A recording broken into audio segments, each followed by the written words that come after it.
go. Here we are. It is Sunday night, and at long last, finally, we have the Tavern League assembling once again for the Scales of War campaign, a 4th edition campaign set for Dungeons and Dragons. You have myself, the DM Dungeon Master, tNomad, taking a group of adventurers through. So go ahead and grab your seats, grab your mugs, and get ready because the Tavern League is on their way.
Right? All right. Yeah, attacks are d20. Okay. And then meets beats, so if the attack is 24 Hello, or higher, it gentlemen. will hit you. But basically, Good evening. 50 rounds. Hey, but basically, Hello. 50 rounds tells you if you're hit or not. It's gonna be in the chat. It's automating that, so Yeah, it's just gonna say like hit. in 5e, if you have an AC over 19, you're like the top level tank. And I'm just getting started with the AC of 24. Yeah. Yeah, that's a good AC for level 6, but I've seen ACs above 60 at level 30, so it goes Yeah, that high. 40 so, yeah. can get ridiculous. And if you have any questions, honestly, Lyle is your guy. Lyle knows a lot. Yeah. So usually, if you're comparing AC, level plus 14 is average. Okay, so 6. Alright, so 20 is the average AC for level 6 then. Exactly. Above average. Okay. And yeah, you're above average because you're a defender. We have two below average, and yeah, so yeah, but yeah, 20 would be the average. Level plus 14 for AC, level plus 12 for the NADs, as we call them, the non-armor defenses. Nads. I'll show you some and nads. I got And AD that. non-armor defense. Because we have 4 different defenses in this game, so we have Fortitude, Reflex, Yeah. and Will, and those Oh would my- only be Alright. 18 as an average. It's Yeah. definitely a lot at first, but you'll pick it up as we go. And if you have any questions, we have some very knowledgeable people to help. All right. Yeah. One very knowledgeable person. Lyle, you're in 14 campaigns. In 14 4E campaigns, I'm in Oh my 17, goodness. 17 online games, but in 14 4E campaigns, yeah. Damn, man. Lovely. So you play D&D. This is So what you're telling me back-to-back is game tonight. you play D&D. Yeah, it's my hobby, yeah. It's something I like to do. Yeah, D&D is That's nice, awesome. man. A lot of fun. All right, guys. Actually, the more go. So thank you so much for joining. Thank you so much for tuning in. We have 2 new players. So I don't know. Let's get some introductions first. Just players. So we have Jackson. Tell us a little bit about yourself. Welcome to this community. Welcome to our table. Looking forward to playing with you. It's good to be here. Do I say introduce my character or just myself? You can introduce yourself, your character too, as well. Oh, okay. So I'm just a normal dude who likes playing D&D. I'm very new to 4E, so it's gonna be lots of panic attacks. And I'll probably just bash stuff with a stick as my go-to move. Hell yeah. As for my character, I'm going to be playing a Warforged fighter. And he's also going to just be beating stuff with a stick. So, yeah, he's my creation. Hopefully he'll be helpful to the party, though he's pretty much useless outside of beating stuff with a stick. But yeah, that sums me up. I'll beat stuff up with a stick. Awesome. All right. Now we have XPYM. Same thing. Welcome to the community. Welcome to the table. I'm excited to have you as well. Tell us a little bit about yourself. I'm super hyped. This is gonna be my first D&D 4E campaign, and I started playing D&D like 2 weeks ago, and it just kind of is like devouring my life, and I'm absolutely fine with it. I bet Lyle is like me next year. I swear to God, it's gonna be the same Yeah, path. it's a lot Anyway, of fun. I'm graduating in 2 months, so Ooh, that's also congratulations. huge. Yeah, I'm in UK. I'm Russian actually. Ooh, I'm gonna be здравствуйте. playing. Yeah, здравствуйте. I'm gonna be playing a warlord. A tactician For the warlord. motherland. Yes, we will do a lot of rotation and extra attacks. Yes. That is awesome, man. I didn't know you were from Russia. That's cool. I'm actually I'm from Latvia, but I'm from a Russian descent, and it's Okay. complicated. Okay. This is like additional Yeah. background story. We'll get into it later. Here in America, we're a little mix of everything. I got Irish, Scottish. I got some freaking. I just got a mix of stuff. So I get that. All right. Sorry, I don't mean to interrupt. No, all good. I think that's about it. Yeah, just really excited to get into it, and yeah. Awesome. Okay, so let's see, what do we got here? Sadly, had to start a little bit late today. I had something come up. Malagar, unfortunately, is not here. That sucks because I had a whole kind of introduction sequence with him with you guys. But Lyle, you will have control of Malagar for this session. Okay. So I got that open for you now. All right. Okay. So you guys are coming in at the perfect time. Before I get that started, do you know anything about the historian Dozer and Kirill? Did you read about that? No. Okay, so Probably not. I like to do a campaign journal, and what I was doing is assigning someone every session randomly. But it has been determined that, that might not be the best way to go about it. So I'm kind of leaving that open for you guys as a group if you want to be included in writing journal entries or not. It is not going to be forced upon you. Right at this time, I don't think anybody has volunteered, so it would be between you two. Otherwise, I will write the entries. So if you guys don't want to do that, that'll be fine. Otherwise, I'm asking you right now, do you want to be a part of writing journal entries or not? Just say no, because you're new. Once you're better with the rules and don't have to concentrate on what is what on and where, you'll have the mind maybe to write the story. But for now, I would really recommend you don't do that. Yeah, and I'm fine with that because I kind of have a lot of my stuff more figured out, and I can definitely hammer out those.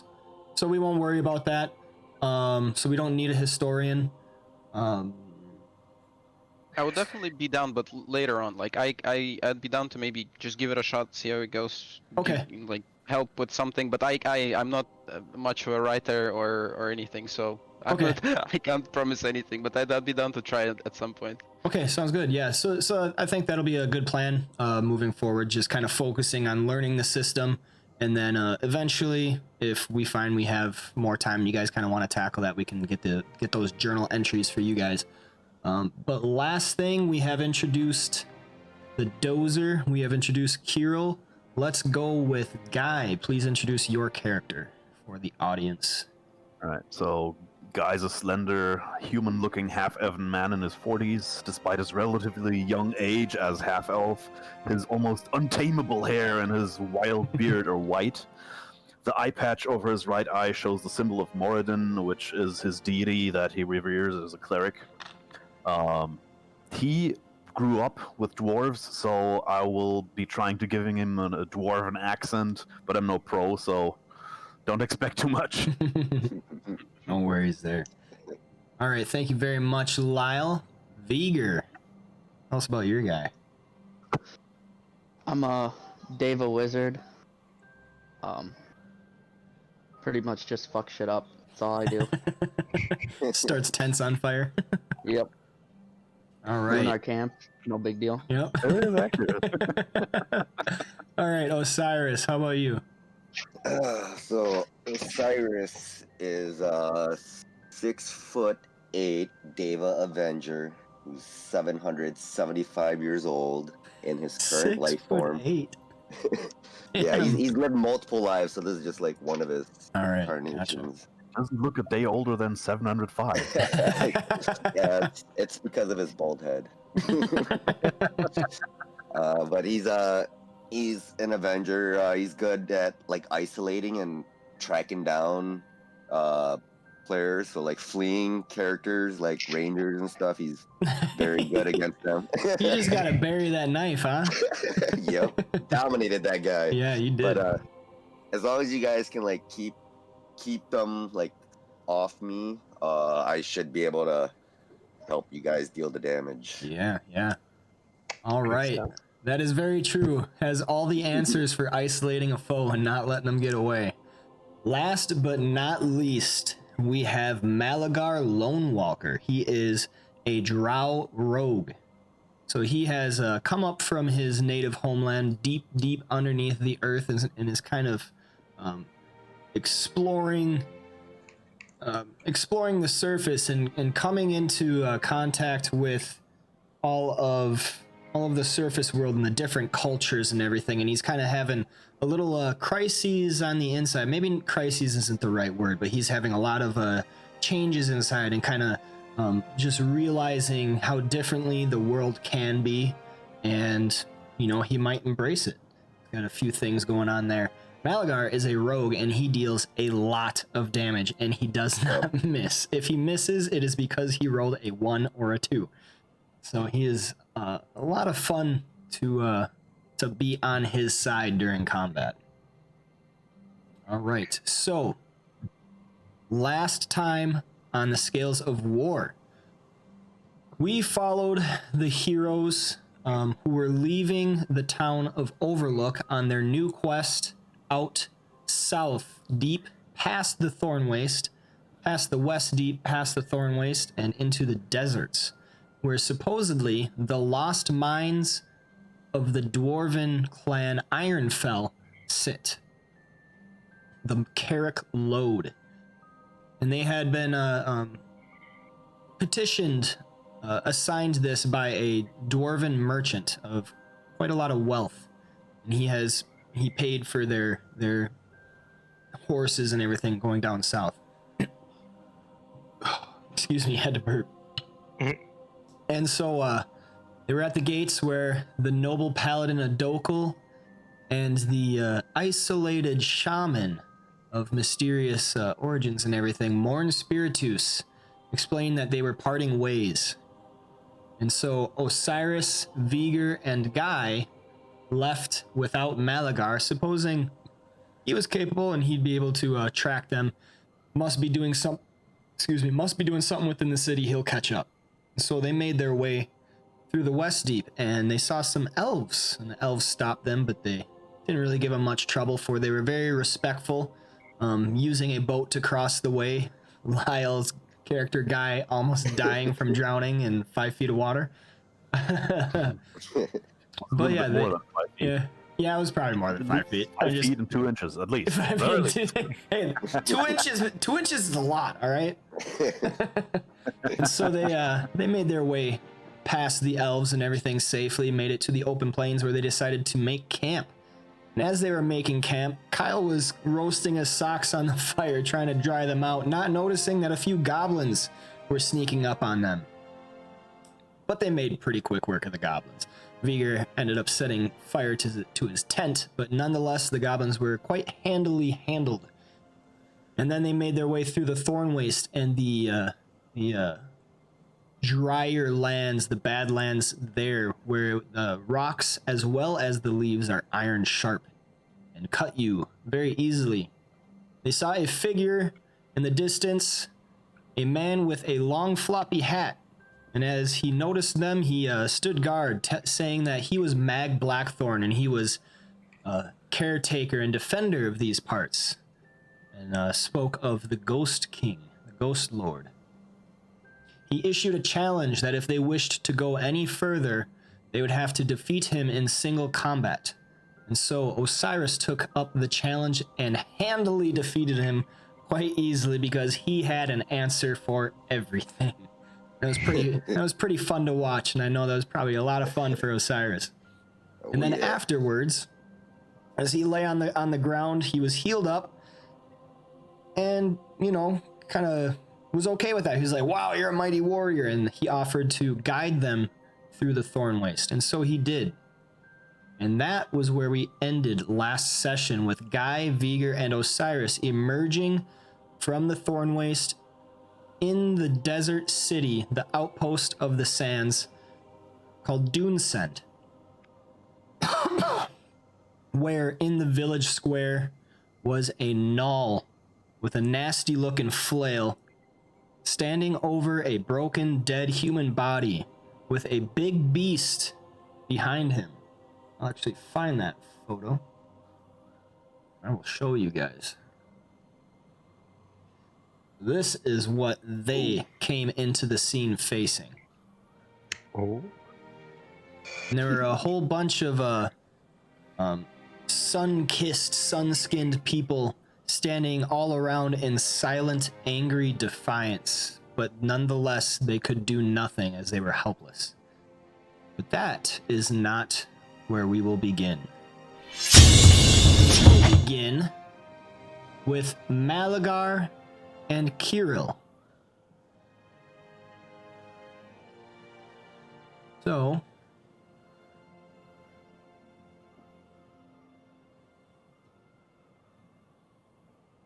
upon this map, Kirill, you have spent very little bit of time with Malagar, but you noticed him going into the Thorn Waste, same as you were headed into the Thorn Waste for your own reasons. And now, off in the distance, you can actually see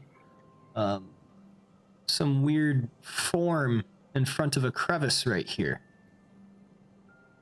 It is a pile of metal, and you're looking out, and there's all these thorny bushes and everywhere to your left and to your right, as you are north right now, so you're east and west. Him is kind of everywhere, and these rocks jutting out. So I ask you guys, what do you do? What time of day is it, and what weather is it currently? It is probably let's see, probably 2 p.m.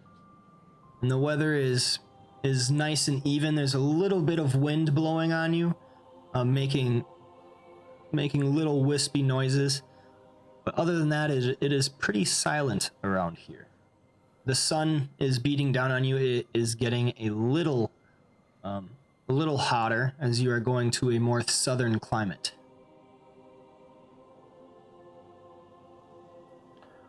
I suppose Malagar would think to himself that he needs to make haste to find his friends, otherwise they will have too much of a head start to ever be reached, and in the thorn wastes it's hard enough to find people. But, I mean, stumbling across a pile of metal could be looked into, so I think he would approach and have a look at it. Carefully, though. All right. Yeah, I would follow, because I'm just isn't much of a haste, and would be interested or intrigued of what that pile could be, perhaps. All right.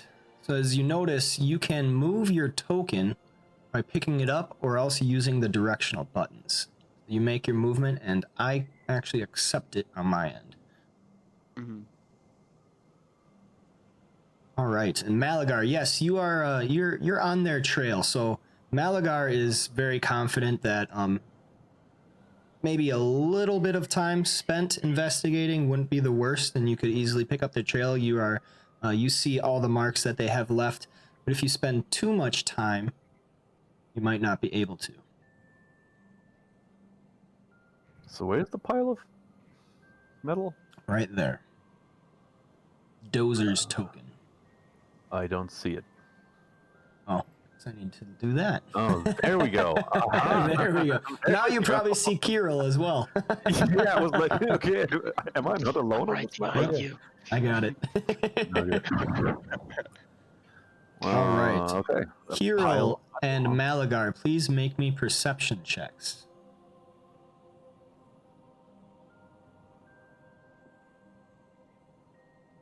Oof. So, Kirill, on your character sheet, do you have it open? Yep. Wait, give me a sec. Why did that have advantage? That's weird. Let me roll again. It shouldn't have been advantage. So yeah, I found it. On the right side, there's all your tabs. You can go to your skills tab, open that up, and you have and then all your click on skills. Wisdom. On the very right side where it has that dice on the bottom left +2. tab, yep, double click on that. Awesome. There you go. Good roll. Perfect. There we go. Hell yeah. Nice. Okay. So you both hear a little bit of in the bushes right over here. Right over where? Sorry, I missed it. On the arrow right over there. Mm-hmm. To your east. Or actually, that would be west. Why does that map say north? That's flipped. Well, That's weird, yeah. It's kind of... West? Are we walking on the inside of the Earth? Like upside down? I guess. We need to exit through that rift to come to the surface again. I would certainly warn my fellow traveler, stay clear of that bush to the right. There might be something hiding in there. Should we go around it and hug the other side of the passage? Yeah, I agree.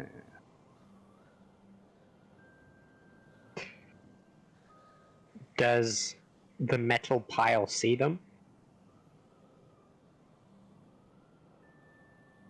The metal pile. Are you awake right now, or are you inactive? Warforged don't sleep. They're always watching. Okay, so yes, you're on the ground right now. You're kind of just laying in a pile, inconspicuous, but you are aware of some figures approaching you. Okay. As the saying goes, never mind. I'm not going to say the saying because I don't know it.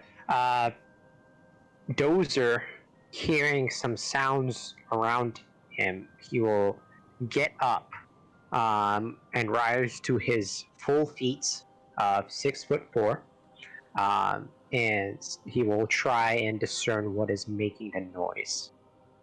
All right, so Kirill and Malagar, as you guys approach, you see this unassuming pile of metal suddenly kind of start rising up, and it seems like it forms an actual being. These are all connected together. It's not just a metal pile. There's a whole bunch of pieces looking like a piece of armor wearing more armor on the top.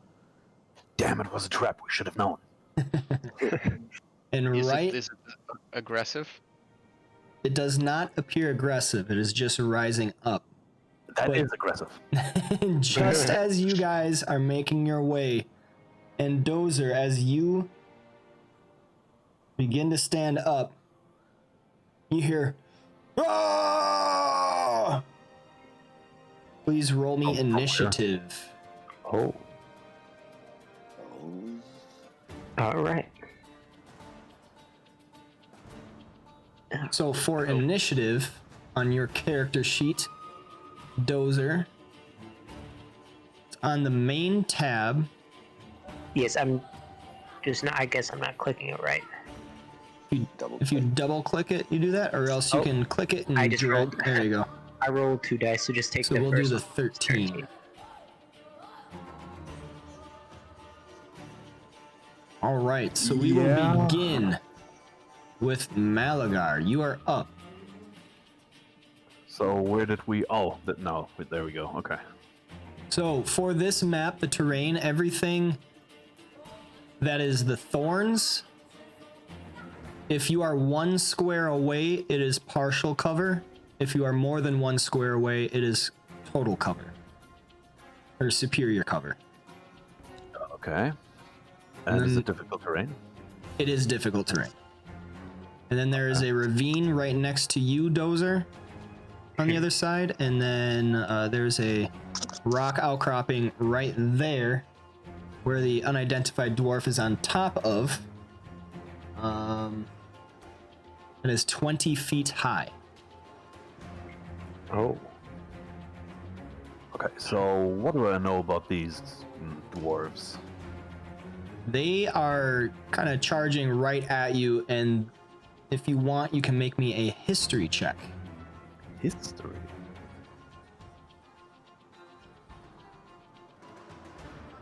$17. All right, so you are kind of looking at their clothing, trying to take some quick inspections, trying to deduce where they are from.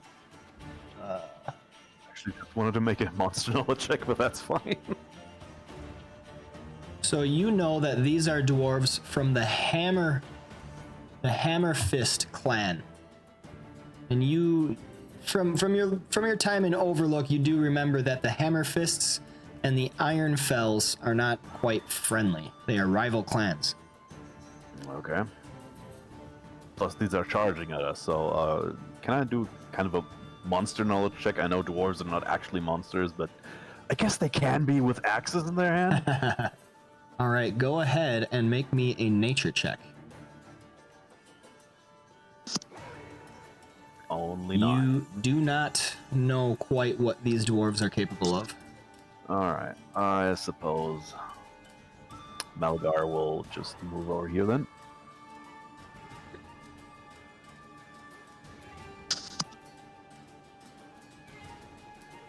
The Malagar dwarves are monsters, right? To draw. Yeah. That is a hit. Go ahead and roll damage. Yep, there we go. Boom, 20 points of damage.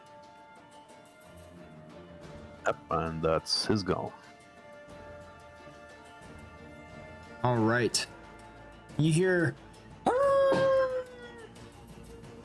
1, 2, 3, 4. Come on. 4, 5, and 6, 7. This is going to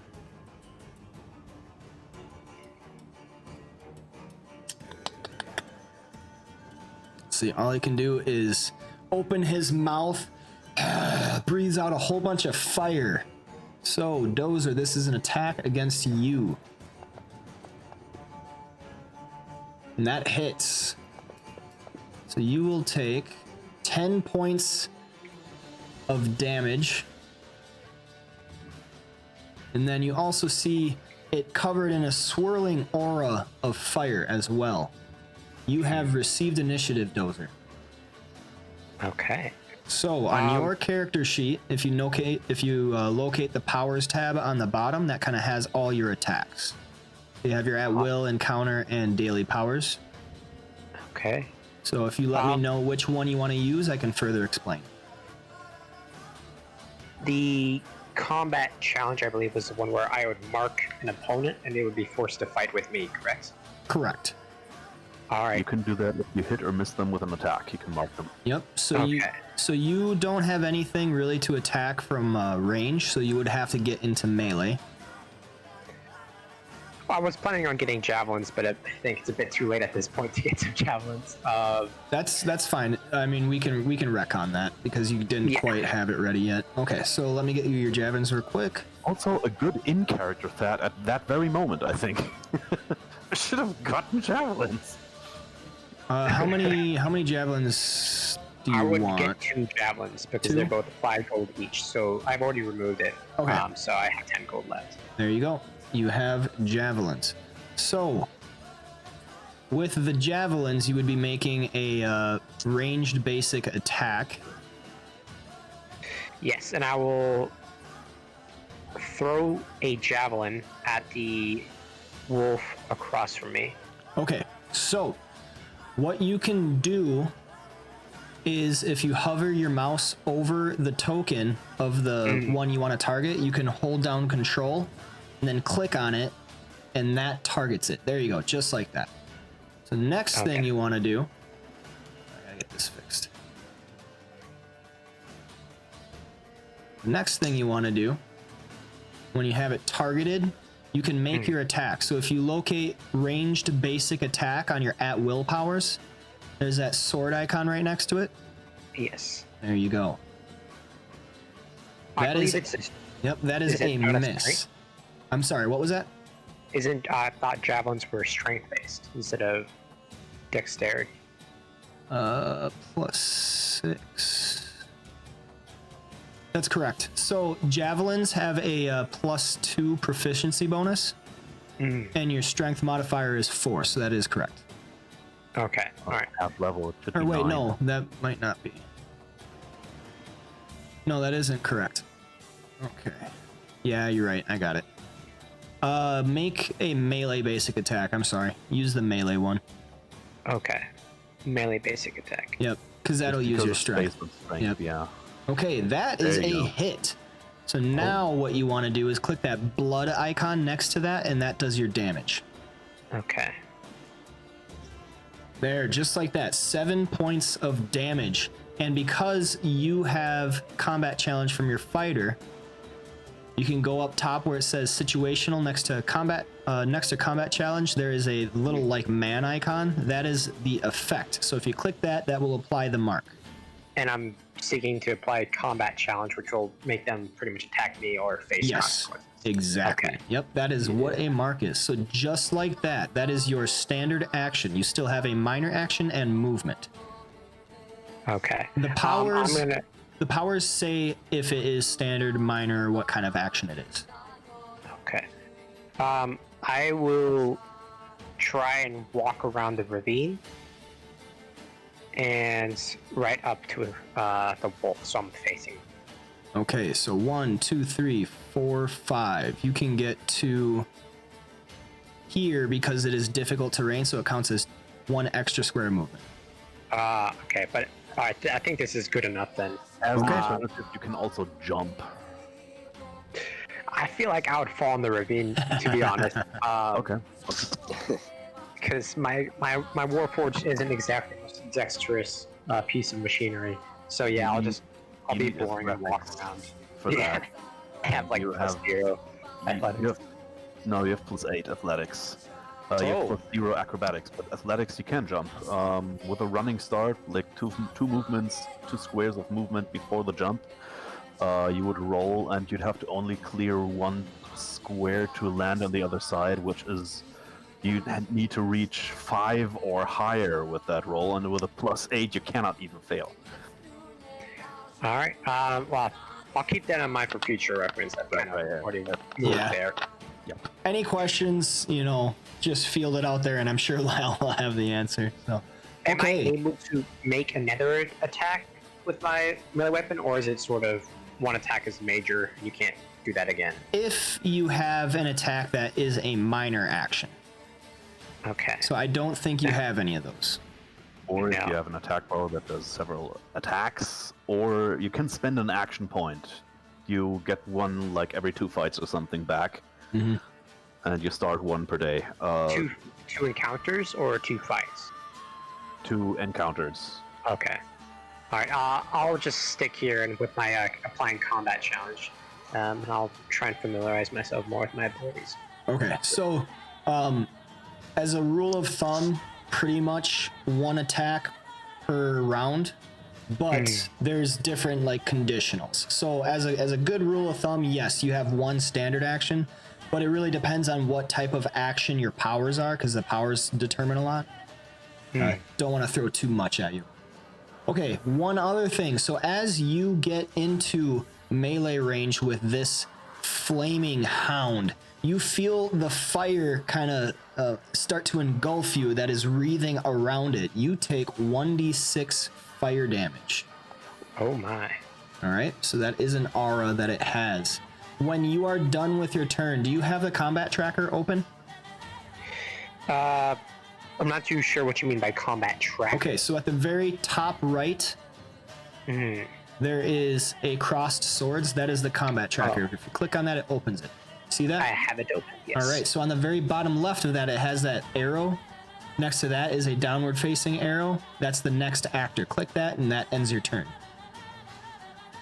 Well, could be that it doesn't And- work because they're yellow, but yeah. Oh, no, it worked. Okay. Okay. So this dwarf comes running. Let's see. 1, 2, 3. And he's going to charge at you, Kirill. Gotta get my charge thing up. And he will make a Warhammer attack against you. So this dwarf comes screaming out, "Oh, for the Hammerfist!" Comes down with his Warhammer on top of you, and he smacks you. This deals 4 points of damage. Dwarf 2 is going to attack Malagar. He will riposte because you reposted him. Go ahead.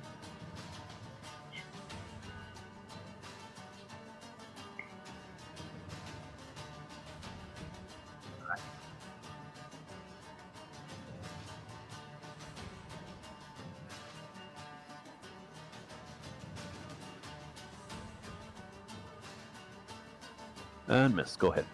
All right. So yes, DCs are the target number. So if they get the target number, that is a success. So if your AC is 21, if they get a 21 or higher, it's a success. If they get a 20 or lower, it is unsuccessful. Okay, so unidentified dwarf 2. Going to finish that shield bash. And that is a hit. So 13 points of damage against Malagar. And he pushes you back 1 square. The dwarf is then going to step up. And that was his minor action. He is going to use a Warhammer. And that is a miss.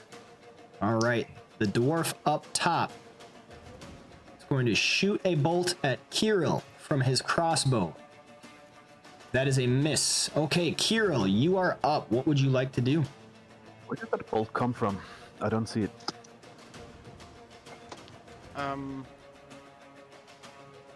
It's down below. There we go. Yep. So you would be able to see them. I'll just take these off. Sounds good. So, if I have, so my inspiring word is a minor action. I can take an action and then the minor action afterwards. Yes, you can take actions in whatever sequence. So you can take a standard, then a minor. You can also take a minor, then a standard. There's no specific order you have to take them in. All right. So I would like to cast Commander Strike on Malagar. All right. Oops. Yeah. Commander Strike. So I one think of you you should- allies. Should I read it or? You can. Yeah. I'll actually drop this in here. So if you go to that red dragon icon thing, you can click that and drag and drop it places. So I drag and drop that right into the text box so that Guy can actually just click on it and look at it. Oh, that's pretty cool. One of your allies can take a free action to make a melee basic attack against the target. The ally gains a bonus to the damage roll equal to your intelligence modifier. If the ally hits, you can shift one square. So before that happens, Kirill, you have an effect on that. So you see the Commander's Strike. Do you see that on your powers? Standard actions. Yeah, I opened it. Yep. And on the right side, it's got that. Plus one intelligence because I have tactician's armor, right? Yep. So if you click and drag that icon on top of Malagar's character, it will put that effect on him. There you go. Okay, so 4 damage to Malagar. So Malagar, go ahead and make that free basic attack. Okay, I'm just gonna point out that's usually not how Commander Strike works, but let's go ahead. Okay. How else does it work? Well, Commander Strike has a range of melee weapons, so the Warlord has also be adjacent to the Yeah, target that's true. usually. Sure. So I can just walk first. Yes, you can. Yes. So Okay. It would provoke from the other one though. yep, if you walk over, it will provoke an attack of opportunity from unidentified dwarf 1. Okay. Let me just do something else real quick. Yeah, I'm just gonna attack the dwarf in front of me with the intuitive strike then. Okay.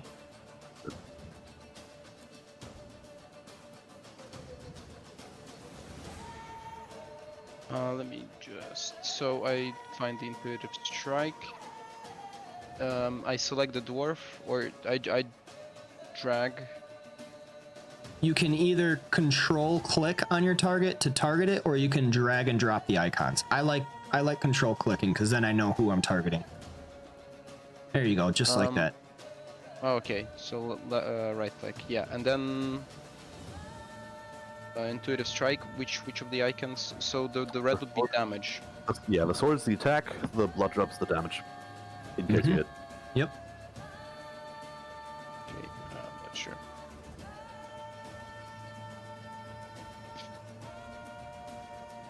What's happened? I did that because there's an effect that didn't proc for your initiative, your combat leader. So I'm just really like I'm selecting it, but nothing really happens. You click on the sword icon next to intuitive strike. There you go. That is a hit. Go ahead and roll damage. All right. All right, Nice, there we go. 3 Yeah. points of damage. So, intuitive strike. Until the start of your next turn, any ally who attacks the target and has combat advantage against it gains a bonus to the attack roll equal to 1 plus your charisma modifier. That's a really good setup. All right. Then that should be it for my turn. Okay, do you have the combat tracker open? Not sure. Very top right of the screen, there is a crossed swords icon. If you click on that, that'll open the combat tracker. Oh, yeah, now I do. Okay, so on the bottom left of the combat tracker, there is a downward facing arrow.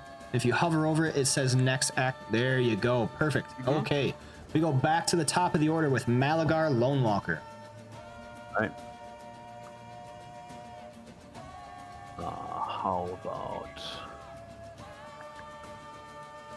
How about the Dazing Strike?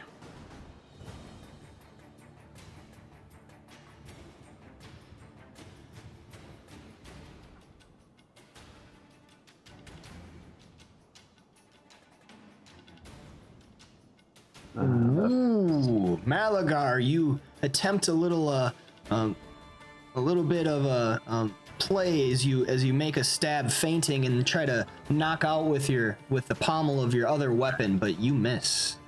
Yeah, that won't do. Action point. And try again with a Riposte Strike.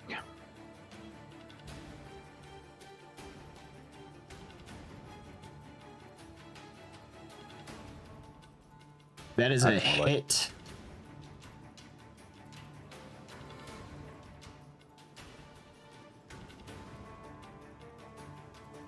There we go.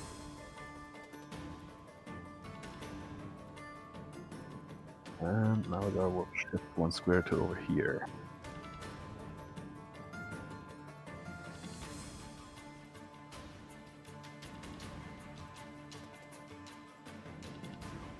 All right, 22 points of damage from that riposte strike. We go back to the Flaming Hound. Is going to bite at you, Dozer. Gets a 29 to hit. Wowzers. That will deal 11 points of damage. We go back to you, Dozer. It is your turn. So, to apply a healing surge, is that a minor action or a major? So when you want to do self-healing, you have to use your second wind. Okay. Second wind is a standard action. So it's neither of those. I will still be able to attack and everything. Second wind is a standard action, and attacks are standard actions. So if you do that, you would not be able to make an attack. Okay. Also, I'm sorry, but because you began your turn right next to him, you'll take a little bit of fire damage from the aura. Okay. Okay, so that's just 2 damage. All right. Yeah. At what point does a character become bloodied? Half hit health. point. At Yes. half health. Yep. All right. I'm going to. I will healing surge. Use 1 healing surge, and just sort of try and keep this flaming wolf occupied. And I'm gonna see quickly what else I can do. Okay, anything. so healing. Second wind is under your encounter powers. So just like before, you click the plus icon that does the healing on yourself to the second wind, and then you do the little standing man, and that'll do the effect, because you also get a bonus to your defenses for using second wind. Okay, so I click that. So heal 16. There you go. Yep, heals you for And it- 16. All offensive to that. I'm looking at this point in time. I don't think I can do anything else, or there's anything else that will be of use. You should also get defense bonuses if there's a second wind thing, like a little man button. Use that as well. Yes, I did press that. Yeah, All right, so I'm gonna end my turn here then, and just sort of keep his attention. All right. We go back to unidentified dwarf 1. He is going to shift up. So a shift is another type of movement you can make, but you can only make one. You can only shift 1 square at a time. There are powers or other things that can grant you more movement as part of a shift, but as a good general rule of thumb, a shift is 1 square. So that is one movement that you can do to avoid opportunity attacks. So he shifts up 1. He's going to use Shield Bash against Kirill, and that is a miss. So his standard action, he will come down with his Warhammer on top of you again, And that is another block by your shield, Kirill. Well done. Unidentified Dwarf 2 is going to shift up. And he is going to Warhammer on top of Malagar. And that is a miss. And while Malagar is sidestepping that, he will attempt to shield bash him. Critical hit. He did riposte him though, so I'll interrupt that. All right, go for it.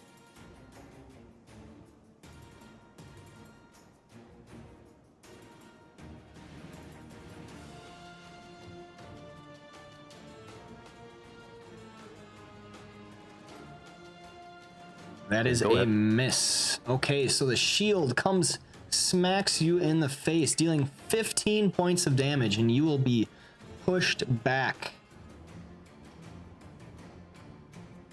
Unidentified Dwarf is going to make another crossbow attack against you, Kirill. A bolt comes screaming across the air, burying into the ground. Kirill, you are up. All right. Let me see. Target one square. North, if you ask me. Then I can go into flanking. Sorry, could you say that again? If it's somewhere north, then I can go into flanking. Yeah, so if you shifted right here, then if you used an intuitive strike or whatever, Malagar could move right there, and he would get the flanking combat advantage bonus. That's what he's talking about. Yeah,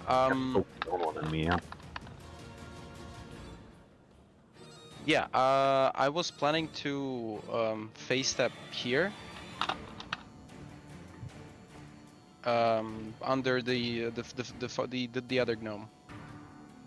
Can I, if I move myself, like, can I do it, or should I not? If you want to make a pointer, if you want to make a pointer, you can you can click the right and mouse button down at the same time, and then drag it across the screen. That makes a pointer. Okay.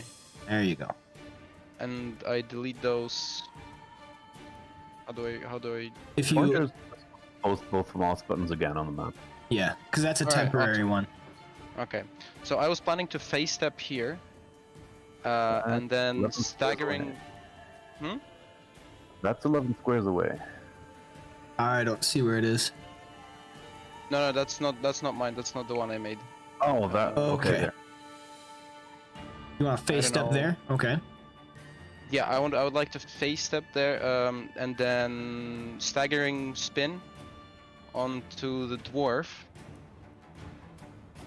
And then make him move one square to the right, making him in contact with Malagar, and the target is then adjacent to any of your allies. Those allies can make a melee basic attack against the target as an opportunity action. Okay, so one thing I would suggest is if you moved right here into those bushes, because a push has to move away from you.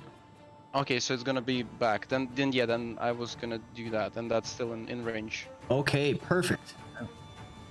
So, all right. Go ahead and use staggering spin on him. Did I select it? You did, but that is a miss. Fair enough. So in that case, half damage and no push. Okay. So half damage, same place, the top right where you see the combat tracker. There's also the plus or minus. You can open that up, or else on the very bottom left you see where there's all your dice. It says combat advantage, opportunity attack, stuff like that. If you click the half damage, when you do the damage, it'll half it. Half damage and damage. Perfect. All right. So 14 points of damage halved to 7.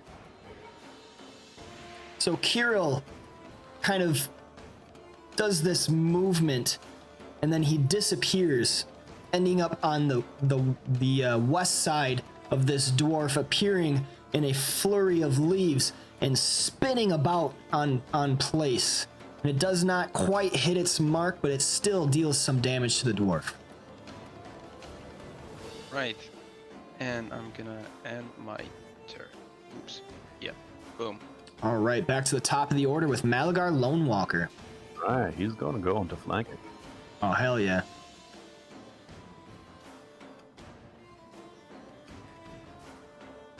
And let's go with the repost strike again.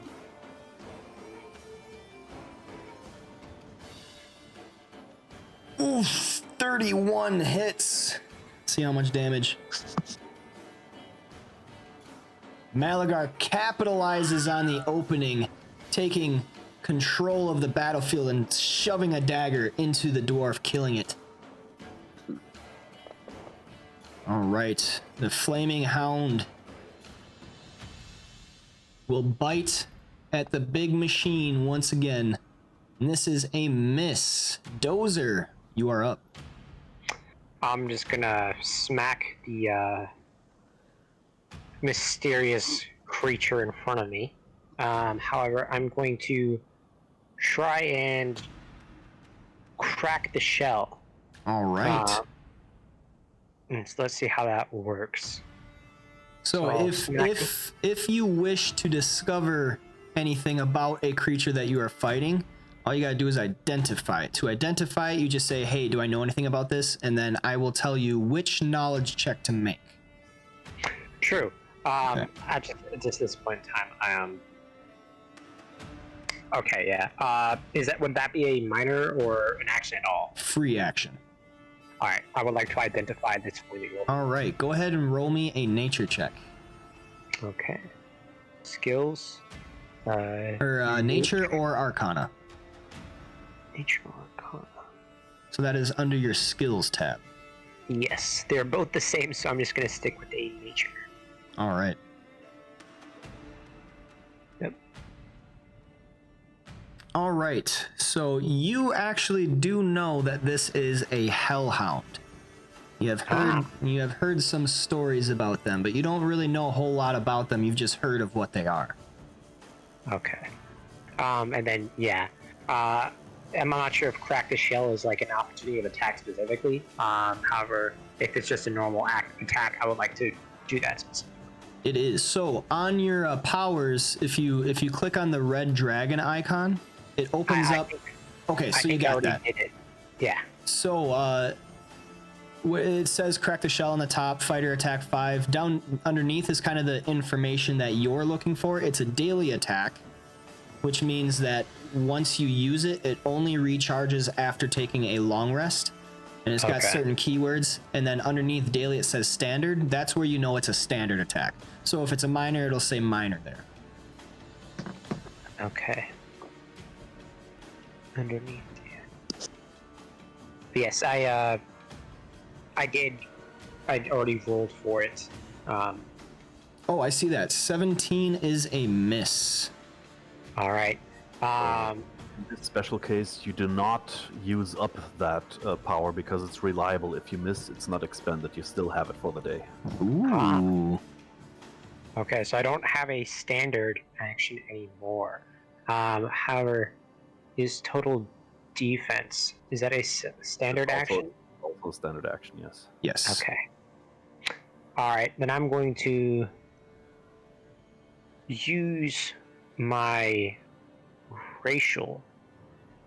Actually, no, not yet. I'll just hold on and keep on this hellhound's attention on me because Okay. I'm just missing.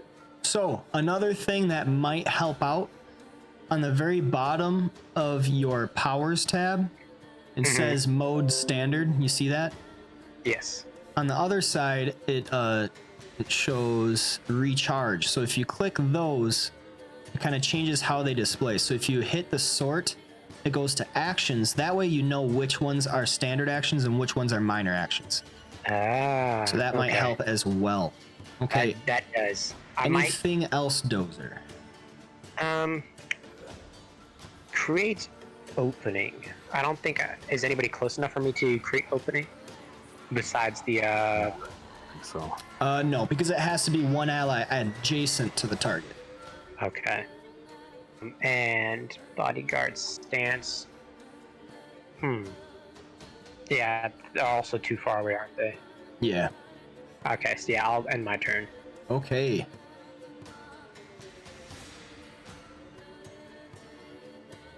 Go ahead, Oh, hit that sorry. next actor. Sorry. Perfect. All right. This dwarf is going to step here, here, and here. It is going to smack Malagar with its warhammer coming down. Malagar will interrupt that. Ooh. Timely dodge, and while he's targeted by the attack, Malagar will shift away. That is very true.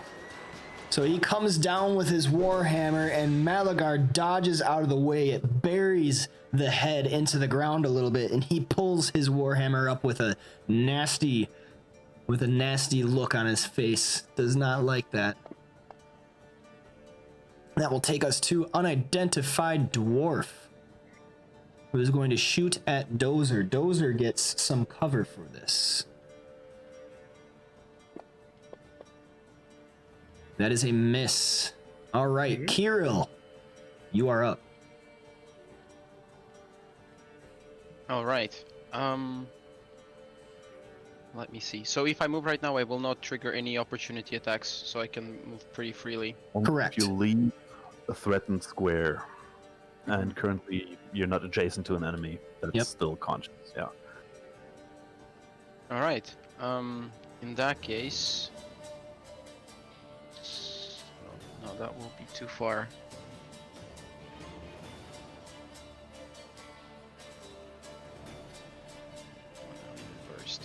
I'm gonna step up to the. Well, I can dash here onto the dead dwarf. Would that be possible on Yes. the same square? We count dead bodies as difficult terrain, so that'll just take 2 squares instead of 1. Can I dash into it? So, as my move action.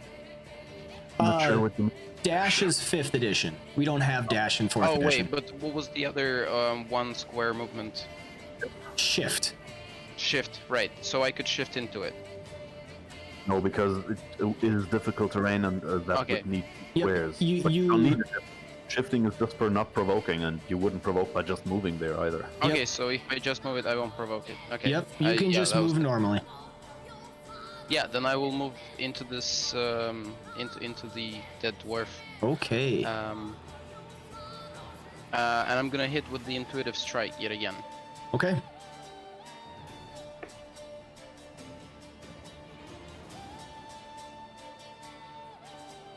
That is a 20, which is a hit.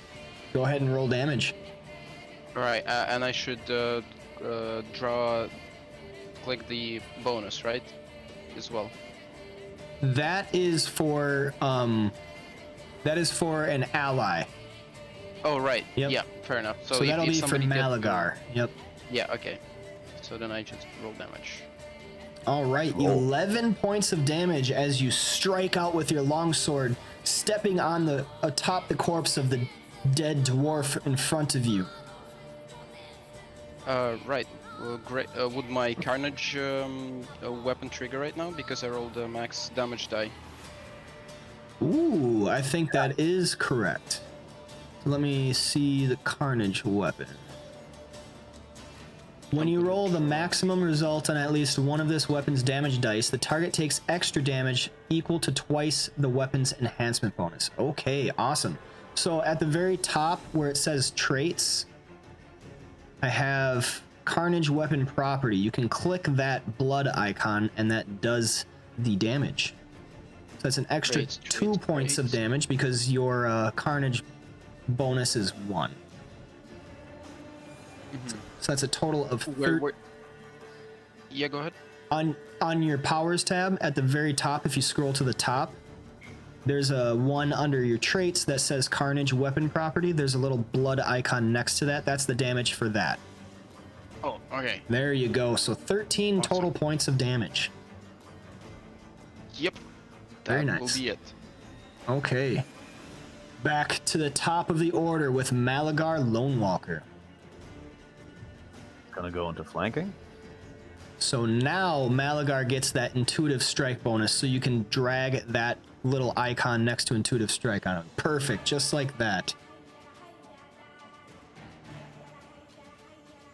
And that is a hit with a 34.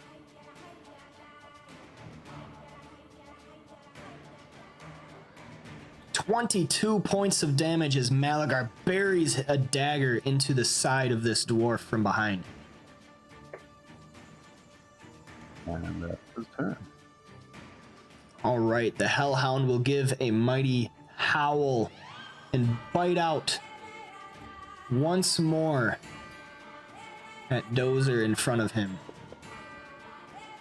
And that is a miss, taking us to Dozer, who will take 1d6 fire from his aura. 1 point. All right, Dozer, what are you doing? All right, I'm going to try and once again crush him with my. Which one is it? Crack the shell. I'm going to try and hit him with that. All right, there you go. That is It a is hit. All right. So click the bloodied. Boom, 20 points of damage as you smack your longsword on top of this hound. Go ahead and hit that effect next to it, the DMGO. All right, so the hound will take 5 ongoing damage and has a -2 penalty to armor class until a successful save. All right. Yeah, I don't think I can do anything else. Yeah, that'll be it. That'll be all I do. There you go. That is a good turn. All right, unidentified dwarf 1.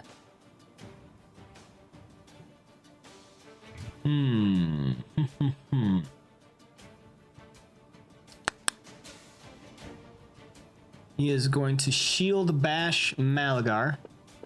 Malagar will interrupt that because of riposte. All right, go ahead and do that.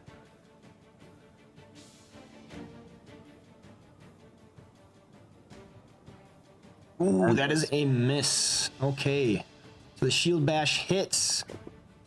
Malagar takes 8 points of damage, gets pushed, and Shield Dwarf will shift over 1, and he will make a Warhammer attack, smashing out from the side, but it is a critical miss. Well, dang. All right, man. taking us to the dwarf up top. He sees his buddy's not doing so well. He is going to focus fire on Malagar with a crossbow shot.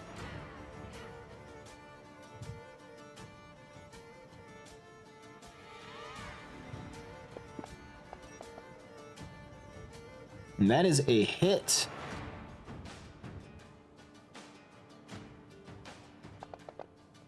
Malagar takes a crossbow bolt in the leg, dealing 9 points of damage. Kirill, you have received initiative. Alrighty. Opportunity to go into flank and use commander strike. Yeah, that was exactly the plan. I was gonna move one more square up. Oh, you cannot move it. Yeah, here. That's And not then use flanking. the. Hmm? That is not flanking. We have to be on opposite Yep, sides. you gotta be like Oh. that. Yep, so Okay, you can move perfect. up there and then there. Yeah, sounds awesome. Yep. And then I do commander strike. All right.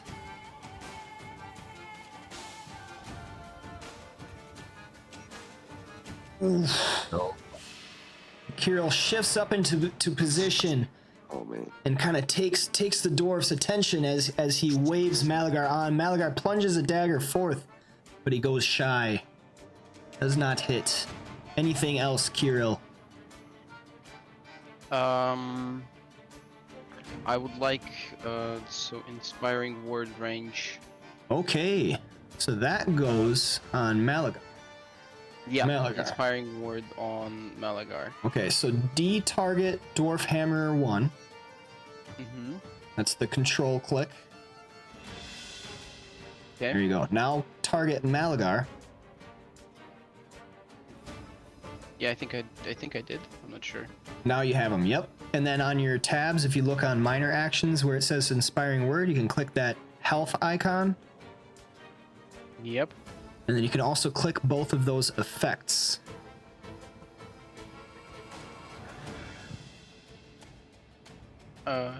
Yeah, that's it. All right. Very nice. So you also shout a word of inspiration to Malagar, and you can kind of see him steal his resolve a little bit, looking eager for battle. Taking us back to the top of the order with Malagar in flanking position. What are you doing? Well. Looting that guy and running. No, of course I'm gonna attack.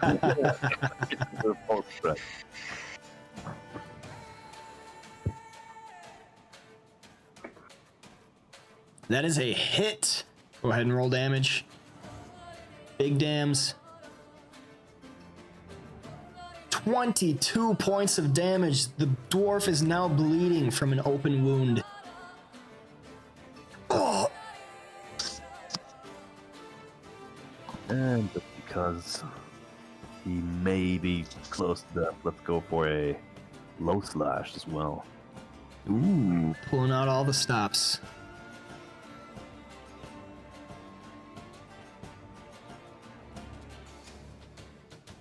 That is a hit. Go ahead and roll damage. Big dams.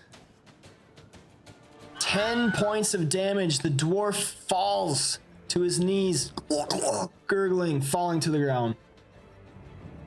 Alright, and that 1, 2, 3, 4, 5. Gonna go over there to help out Dozer in the soon future. Okay. Back to the Hellhound's turn. He is going to open its maw.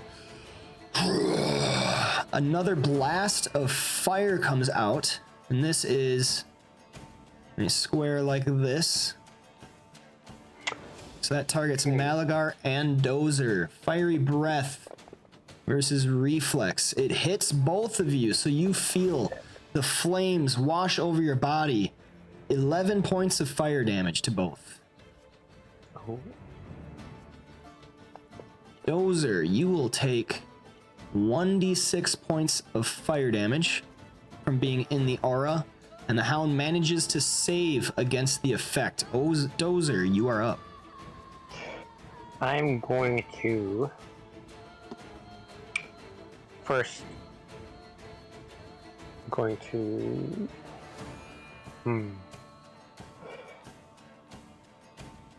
Do I have any effects on me doing ongoing damage?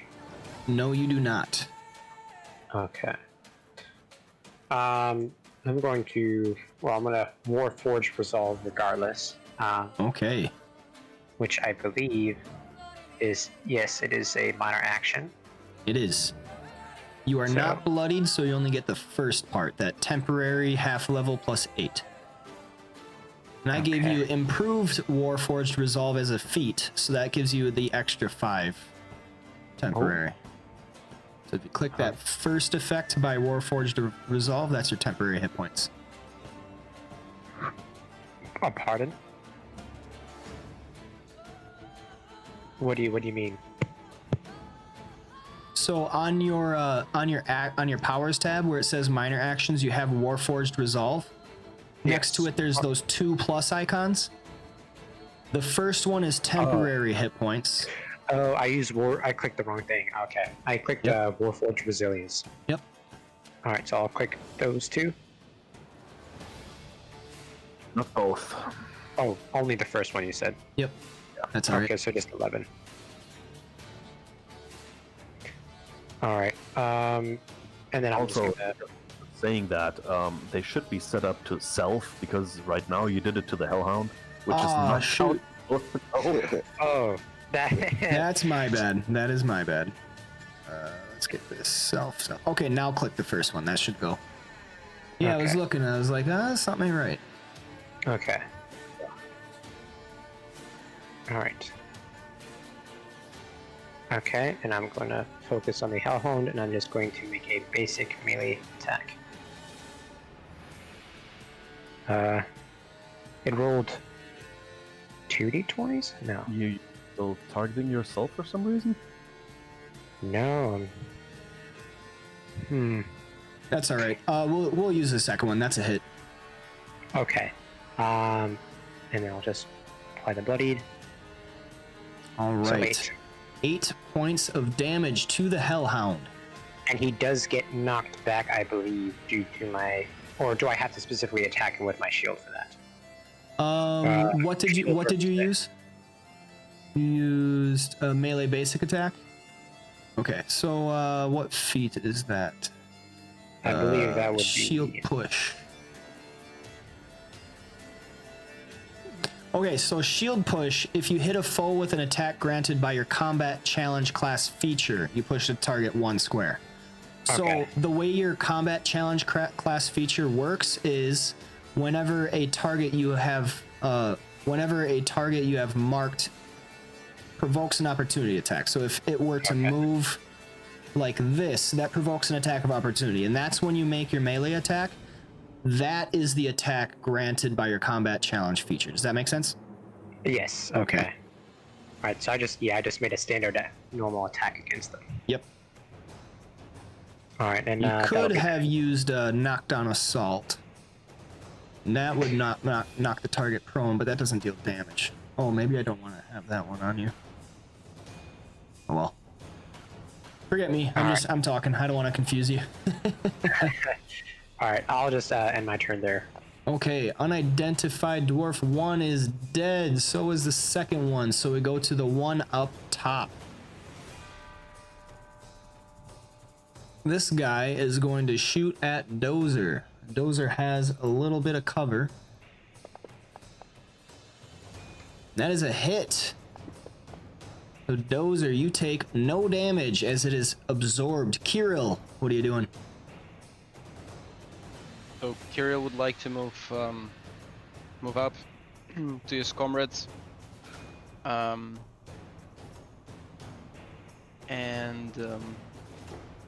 that be possible? Yep. So you have a movement of 5. Five. That's the speed, right? Yep, you have a movement of 5, but this is difficult terrain. So I you would need 2 more. Yep, you would need more movement for that. Okay. So the next thing I can do, I would probably inspire. I would like to inspire Malagar yet again. Okay. I tap him on the shoulder and say, "You can do it, bud. I believe in you." Just a thumbs up. Yep. Finger guns. They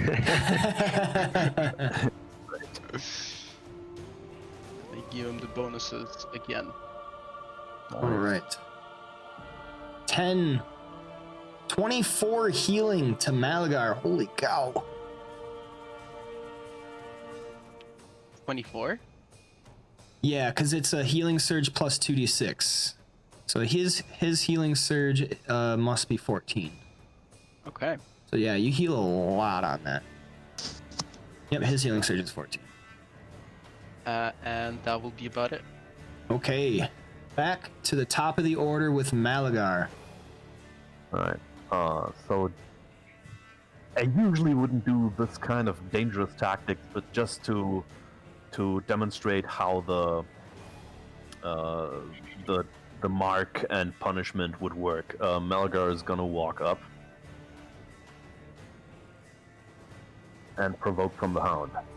All right, yes. So as Malagar gets into the threatened reach of the Hound is going to make a melee basic attack against him. So what I am doing is I'm holding down shift and doing the attack, because that does an opportunity attack. But That it is is- marked. Yep, that is a hit, so it gets... So the attack. I think... Guardians counter that. Okay, go ahead. One moment, because you have it marked. So Yep, the technically- mark was not on anymore. That must only... Oh. I have it on end next turn. Okay, there we go. So now that is a 28 or 27 versus Malagar's armor class. The thing is, the opportunity attack would have been triggered when Malagar was there, Yep. and it would also provoke the mark punishment, so interrupt to the opportunity attack. Dozer can attack the Hound. All right. So I Yep. can make an opportunity attack. just Yes, you normally? can for combat challenge. Very basic. It's not an opportunity attack technically. Okay. Well, if it was an opportunity attack, I'd be able to get some extra damage due to my sword. But I'll just do a normal melee basic attack. That does not. Oh man. Ooh. Fumble. Okay, hold up. I feel like I'm missing something important here. Just give me a second. So while he takes a second, the tactics would have been he tries to attack me, you get the attack to him, and because of shield that, you would have pushed him away from Malagar, thus making the Hound miss him. There we Right. go. There it is. Okay. That way, I would have granted you basically an additional attack without the Hound being able to do anything. Yeah, That's- so he got there, and the minute that he tried to move... Okay, so the Yeah, minute he so tried to then- move, that provoked an opportunity attack from the Hellhound, but your combat challenge, Dozer, came into effect. Hmm. So you made a melee basic attack against him, which interrupted his attack, and that was a miss, but let's pretend it succeeded. So if that had succeeded, technically it would have been pushed, and therefore could not complete its attack against Malagar. Does that make sense? Exactly. A lot of Yeah, moving you- parts there. You would have damaged him, and Malagar would have continued moving. That would have been the idea, but now it missed and was Yep. bad. So So that missed. that So he happens anyway. does so get damage on Yeah. Malagar. 9 points. Okay. all right. A lot In any of case, moving parts there. they're flanking now. So he's gonna use the acrobatic strike against this Hound. All right. And as you moved into its aura, you also take 1d6 fire damage. So that is a hit. Go ahead and complete that as you take 2 points of fire damage.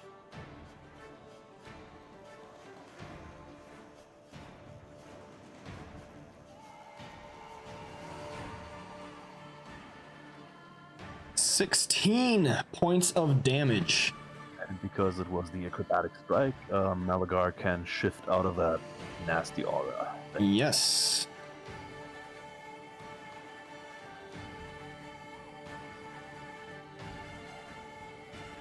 So that was a high risk, high gain tactic. Usually I wouldn't do those tactics with not my own character because it's risky, but Hmm. just Yeah, this is explain a- for you tactics. Yep, this is a learning kind of thing. All right, the Hound is still marked, but now it has Fiery Breath again. It has recharged, so it will open its maw. Kirill is a part of this as well as Dozer versus Reflex. It hits both of you on an 18 against Dozer and a 27 versus Kirill. Damn. So that deals 12 damage to Kirill and 6 points of fire damage to Dozer. We go to Dozer, who will take 1d6 from the aura. What are you doing? All right, I'm going to. And you said the crack the shell was a daily action. Yep. So you no longer Alright. have that. All right, I'll just attack him with the normal melee attack. Okay, so one thing with 4E, you can make basic attacks, but then you don't get any extra effects. You have Knockdown Assault and you have Weapon Master Strike.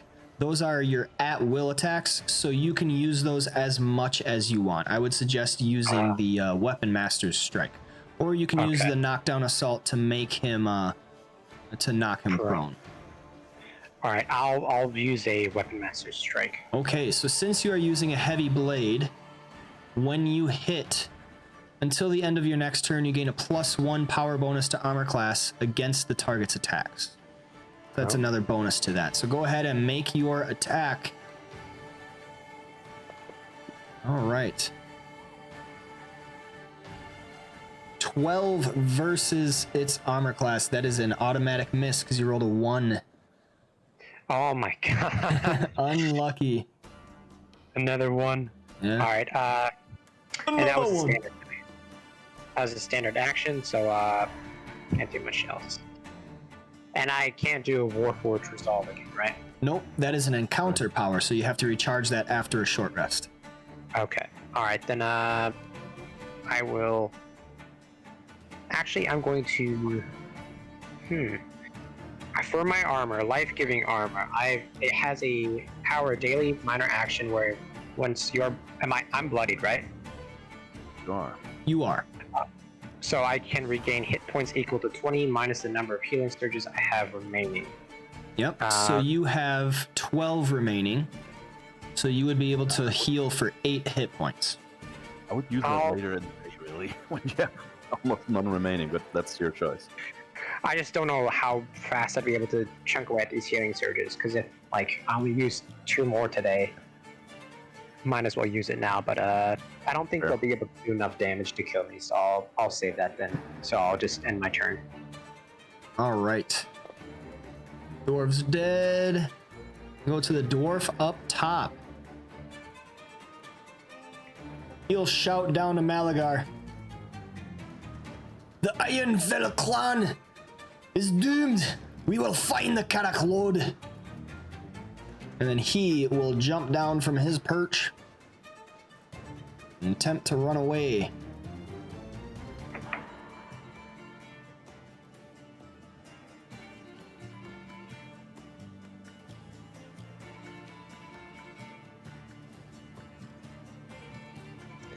All right, Kirill, you are up.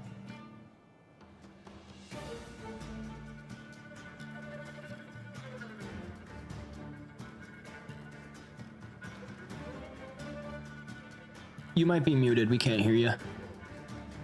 Yep, cheers, sorry. I somehow closed my character sheet and I cannot reopen it. Alright, I Double-click forgot. on picture above the chat. Double click on picture. Perfect. Alright. So Kirill's plan is to use face step behind the Hellhound. You Face step's have also already used okay. face step once. Wouldn't it be too... Wait, or is that not yet? Actually, that's true. Never mind. I cannot face step. In that case, I can only move 2 squares through the difficult terrain. You can move 1, 2, 3, 4, and then 5. And I have 5. And then 5. Yeah, that would be good. Yeah. That's also possible. Is that where you wish to move? Yes, because Okay. that will enable me. So you take 1d6 points of fire damage from stepping within its aura. 4 points. All right, go ahead. I will use Commander Strike. And try to enable Dozer to attack the Hellhound. All right. So do I take a swing, or... Yep. Yes, you get to make a melee basic attack as a free action. Okay, then I will do that.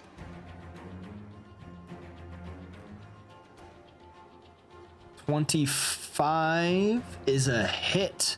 So before you do the damage, there you go. Okay, so you have 4 damage, Dozer, from Commander's Strike. So when you do your damage, it'll deal an extra 4 from that. Alright. So 17 plus 5. Boom! Oh, nice.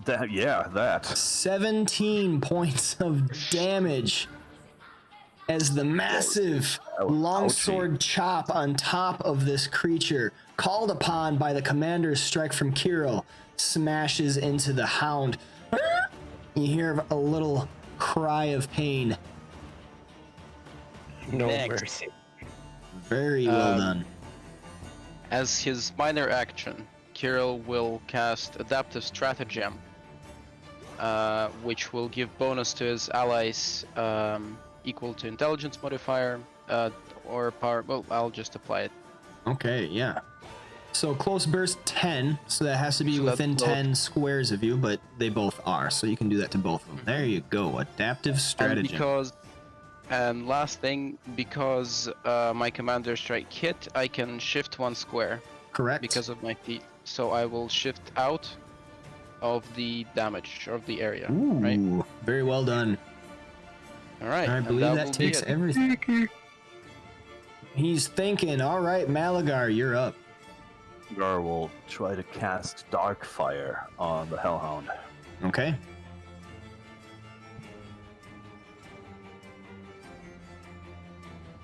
That is a hit. Taking a grand combat advantage, and then just shying away from that nasty fire aura, he'll just throw a dagger at it.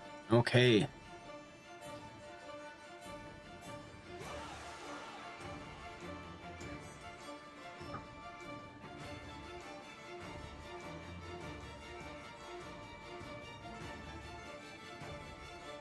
That is a hit. Go ahead and roll damage.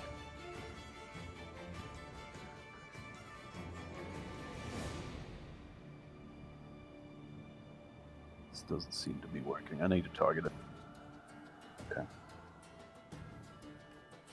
That looks better. Killed him. Yep, killed him. Nice. And then he would try to scramble up that rock to see where the other dwarf went. All right. How do you want to do that, Malagar? You got the final blow. Yeah, well, so the fiery hellhound, usually very used to being burning, the dark fire kind of totally interrupts its concentration, and while it wonders where that fire is coming from, a dagger flies into the back of its neck and explodes its head. Yeah, so this hellhound in front erupts into some purple flames, and almost in the same instant, a dagger cuts down its life. Malagar, you go up to the top of this rise right away to see the dwarf running off in the distance. Okay. Coward. All right, guys, very well done. So that's kind of combat. Awesome. So next part of combat is the short rest. Yes. And I'm gonna. So since are we able to loot or? Yes, you may loot. Should be able, yeah. I'm not sure if the hound has anything, but those other two dwarves probably. Do we roll anything for loot then? No, you just need to like spend the time it takes to look through the bodies. Okay, then I would. Yeah, the Hellhound probably doesn't have anything valuable, so I would assist. Well, actually, we probably should introduce ourselves because to each other in character. So didn't really say hey yet. Yeah. All right, so as like the battle's kind of over and Malagar climbs up, I will turn to Cairo next to me. And would I have heard his name in the fighting?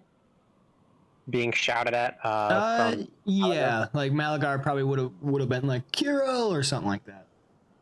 All right, I'll sort of sheathe my sword at my waist and turn to Carl and like reach out my hand for a good handshake.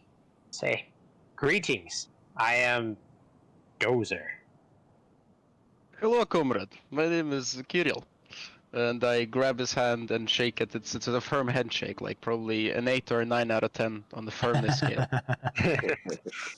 And I remain solid eye contact. What have you? How did you find yourself in these areas? I'm just looking for purpose, an adventure. I took a nap, and then you two stumbled across me at the same time these delinquents did. Yeah, it means I guess we came right on time. But I'm glad this fight was quite entertaining, but not too hard. As you know, we are. It seems like you really know your way around that sword of yours. You know how to hit hard. Yeah, on the rare occasions it seems that I'm able to get a hit in, it does do some damage. Yeah, sounds great. Yeah, though that fire did do a beating to me. Although I am sort of meant for that, and I'll kind of like gesture at the heavy armor metal carcass that is my body. Great. This seems like a great tool, and you know how to use your tools. But what are you connected by? It seems like there's some sort of faint glow between the armor pieces. That would be me. Oh. I am a. You might have heard of me. I'm not too sure what you may have heard in specific, but you've probably heard of my race, the Warforged. You're created for a war that is long over. So we seek purpose now. I And see. that's where you've come across me. Fair. I this is my first time out of the Wilds. I've been living there under the guise of my god Corellon, and this is the first time I seek. He came to me in a visage during my sleep and called to arms. So I couldn't quite decipher his message, but here I am. I know I have something to do, but not quite sure just yet what that is. A noble goal. So I see Malagar's kind of approaching us now. He's approaching. He says, "My name is Malagar. I'm not sure who these dwarves were. Did you know them? Were they enemies of yours?" I don't think I have any enemies. No. But no, Right now, you do. We just made new enemies. Something that I try to avoid. I have enough of them, you see. Which just means we have to make sure these enemies are dead, so we have no ones alive. One coward fled. They may be coming back with more numbers. Do you perhaps have- recall? Oh, Yeah, I go have nothing better to do, so if both of you would like to chase after them or do something else. Let's take a breather, but then let's go due south, where my friends are. They could help out. All right, like then. a plan. Yeah, if neither of you mind, I will join you, as I have nothing really better to do at this moment. You did seem to be capable in a fight, and could be useful to have you around, so I suppose if you prove to be trustworthy, you're welcome to join. Yeah, I mean, I would say I'm a good meat shield, but not really made of meat. So I'm gonna point over the bodies kind of behind us with my opposable thumbs that have thankfully been included in my design. And say, do you guys want to loot these quickly? Yeah. Yes. All right. So Alright, as we'll you go go over, Malagar, you actually notice this.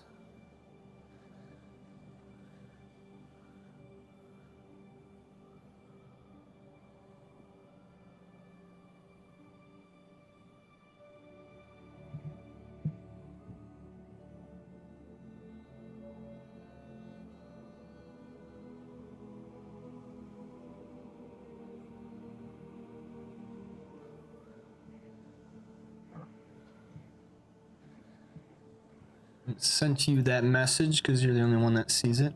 Okay.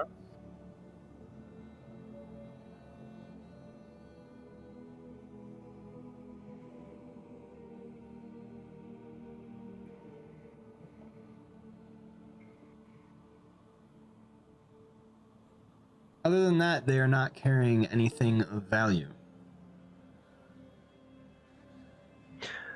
Is this also including the wolf, or is these just the two dwarves? Everything. That's all the loot. Okay. All right, then I'll sort of chuck the bodies that I have. Do they still have stuff on them that we just don't deem valuable, or are they pretty much stripped like naked, like in Skyrim style? So, armor and weapons you can loot, but they are sold at an extreme discount because they're just really not that valuable. Not quality stuff. Yeah, they're not really quality stuff. So you'd be selling them at like 20% of their value, basically. So if you really wanted to loot them, we could do that. Oh no, it was mainly for burning purposes, because I was gonna like sort of pile the bodies together and then burn them. Oh, gotcha. Yeah, I mean you can certainly do that. They are not stripped naked. The only thing of value they found, I sent to Malagar. Okay. All right. Since it seems that they don't have anything, I'll sort of like gather the bodies, throw them in a pile, and with a little bit of cooking oil, I'll sprinkle it on, and then use my ever-burning light the bodies on fire. Okay. Ever-burning torches You make actually this don't have small heat. like funeral pyre. And then I'll just use like I guess I'll like frisk my fingers together till I get some sparks. Yeah, that works. Oh yeah, And barbecue. I like.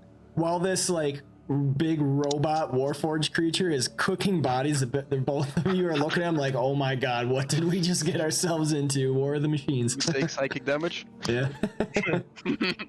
I'll All just right. And clean it up. you managed to benefit from a short rest. So Oh, go ahead and spend as many healing surges as you wish to use. On your main tab, you can see in the middle where it says hit points, healing surges on the right side, there's a little upward facing arrow. If you hover over it, it should say apply healing surge. So you just hit question. yeah. I can inspire right now. No. So Oh, so it's only encounter, right? Yeah, I kinda. Yeah. no, you can use inspiring word outside of an encounter, but you have to finish a short rest in order to recharge it because you used both of your charges. Mm-hmm. So you spend healing surges as part of the short rest. So the short rest the short rest okay. has not finished, so you don't have those recharged yet. So at the end of the short rest, which is 5 minutes, you would get them back, and then Yep. you could use them, and we could do another short rest, so you can get back, get them back again. But it's kind of cheesy and Yeah. circumventing the rules as they're intended to be. So I only would like to do that in very emergency situations. Yeah. So if you really wanted to, we could, but otherwise. Guys, Yeah. fighting the dragon. Sleep fast now. Yeah. Yeah. All right. So we will move on to the next part in this adventure. Onwards, comrades.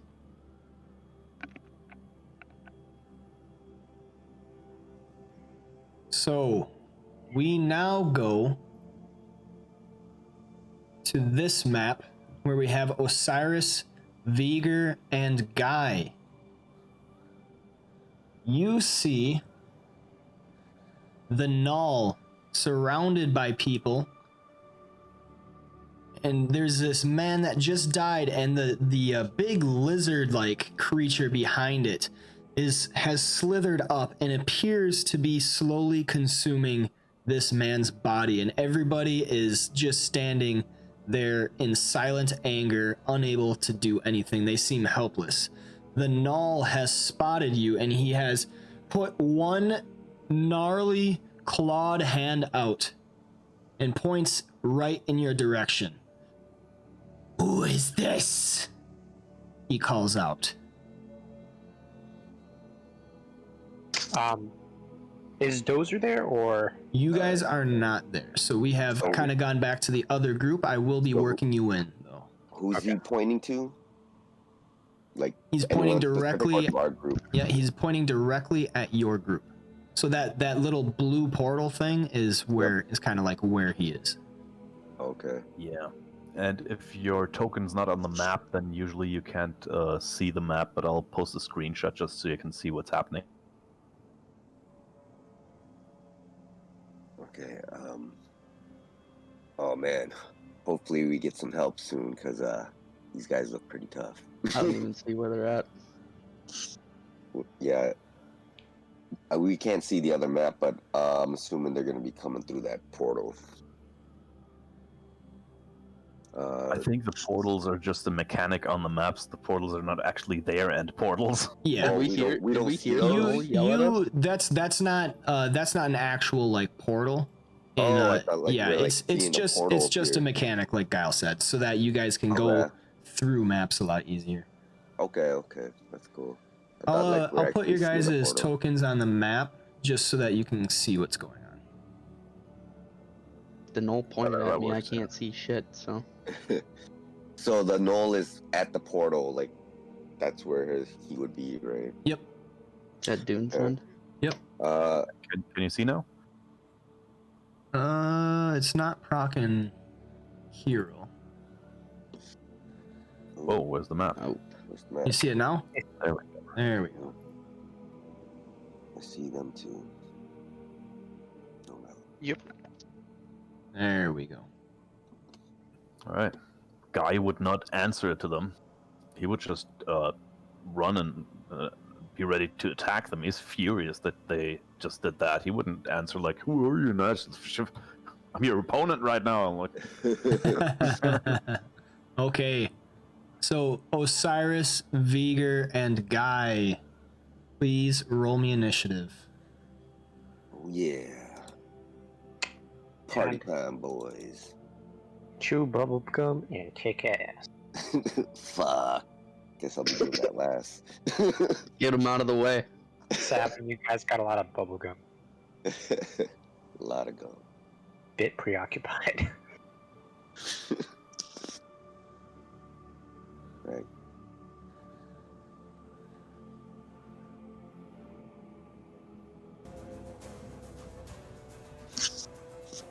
All right.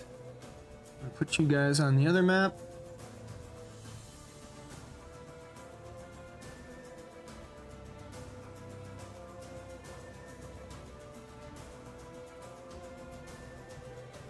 Ooh. Nice. Let me populate it.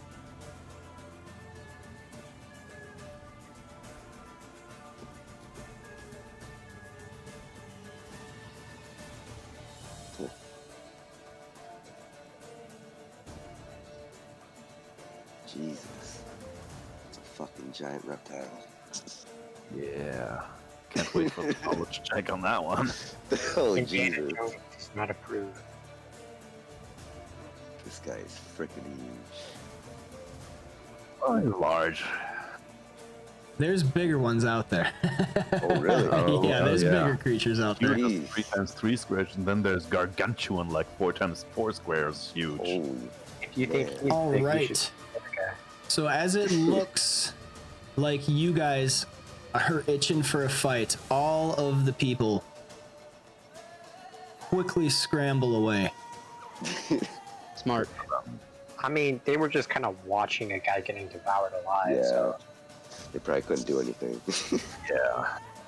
like, hey, blood sports. Bunch of unarmored humans.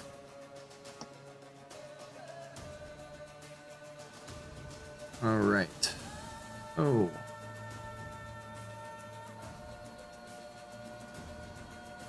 We go to the top of the order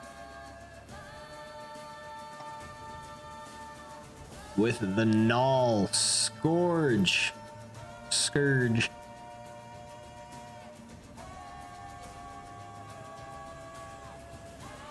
He is going to step up. Let's see. 1, 2, 3, 4, and 5. That's as far as he kind of wants to go. Vigor, you're up. Can I identify the large magical reptile? Go ahead and make me. What is this? This is Arcana.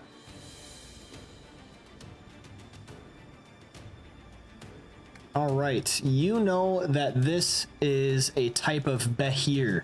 You think this is a juvenile Behir Thunderlance.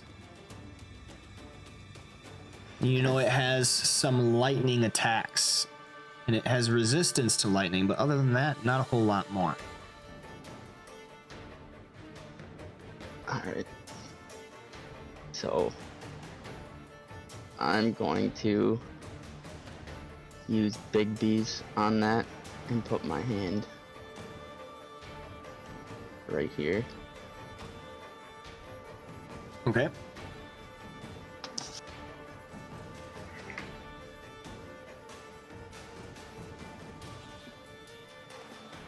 Oh boy.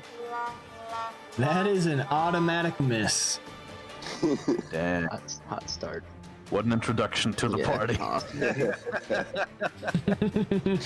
Why don't you teleport into the middle? Quick. Yeah, might as well after that. Just kidding. Oh man. So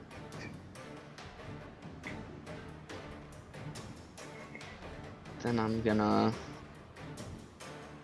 move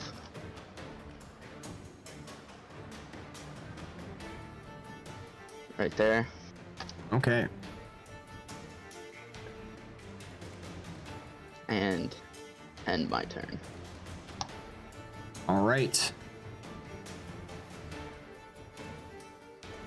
Oh. 1, 2, 3, 4, 5. From a corner of a house kind of down the way, a horned goat man pokes his head out and shoots an arrow at you from a short bow, and it hits Vigor, dealing 7 points of damage.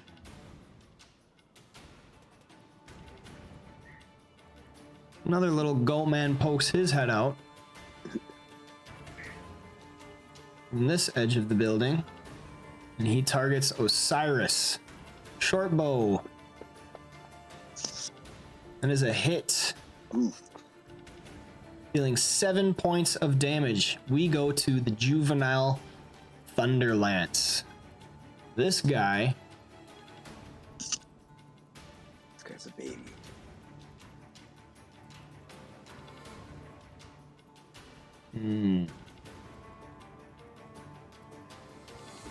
Okay, area blast 1 within 10. First. What was that?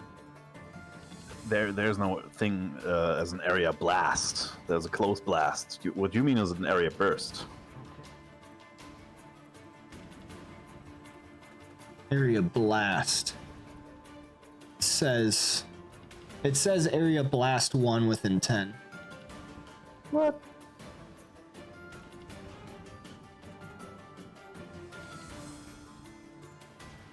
Must be a typo then, because there's only an area burst. Okay. Blast 1 would be 1 square. That doesn't make sense. That doesn't make sense. So it's going to cast it right here, hitting Guy and Osiris.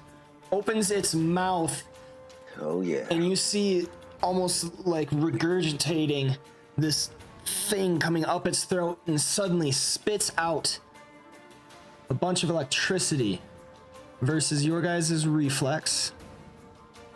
And it hits both of you. Hits Guy and Osiris. So you take some lightning damage. 28. At least it's not eating the person. Yeah. So 12 points to Guy and 14 points to Osiris. And all creatures adjacent to the target. Okay. Wait, I think I know how this is supposed to work. It's supposed to be 1 square. And then gets creatures adjacent. So Guy, we'll say that you were the target of that attack. So Osiris, you do not take that damage. That is incorrect. 14. So I'll take 14 away from you. Oh yes. I'll take it.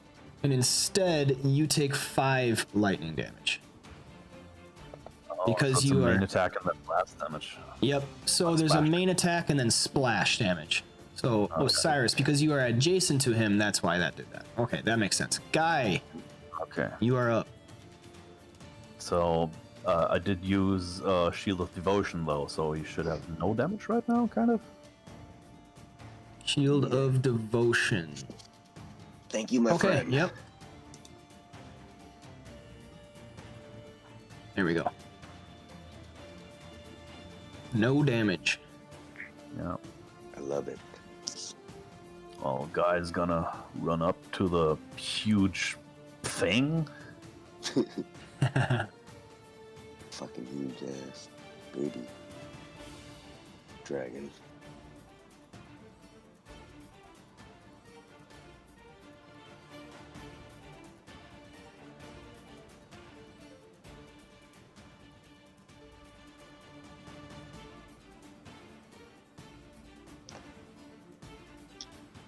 And is going to sunburst the bastard.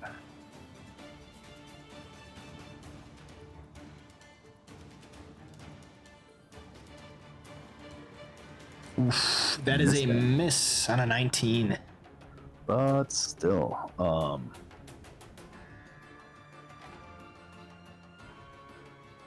me and my buddies get some temps. Yes, you do.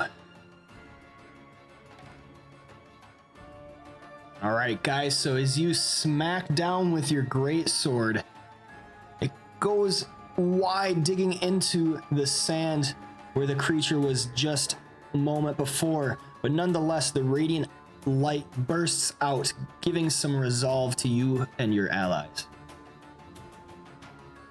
Osiris, get the shoulders! Bigger! Get the gnoll! I have this one! All right. So from another corner of the building, little goat man is going to shoot at Vigor with his short bow. And that is a hit.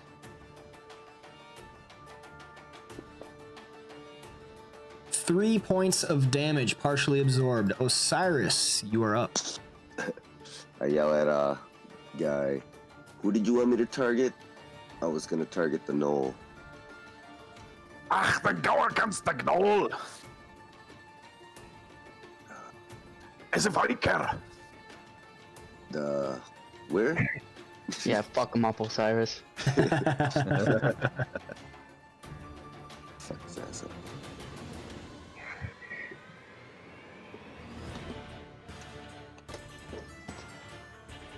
Yeah, so I'll move there, and then I will oath. I'm targeting him, right? Yeah, okay, then I will oath him.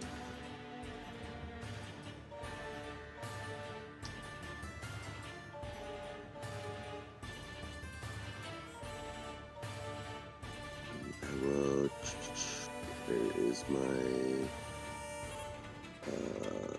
Oh, there it is. Avenging Echo. So I do the double roll first. This. Yep. Okay, and then I do the.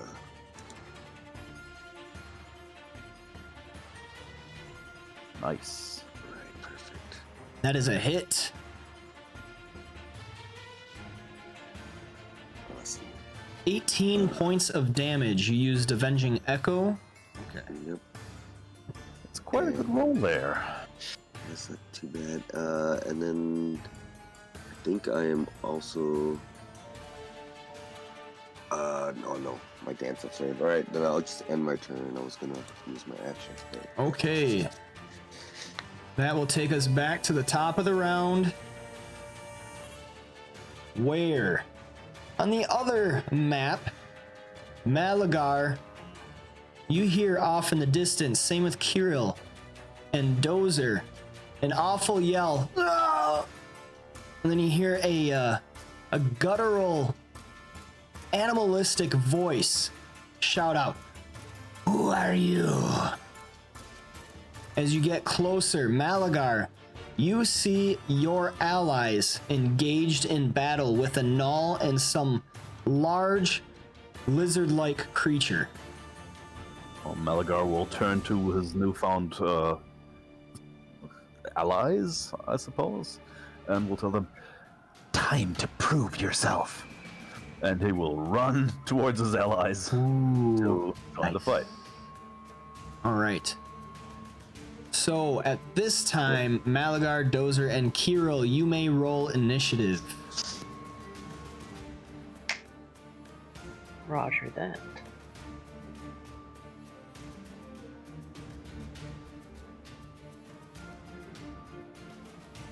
Damn. All right. I'm So rolling so many ones.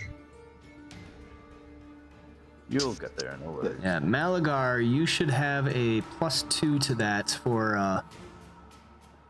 Yeah, not that it matters at this time, but yeah.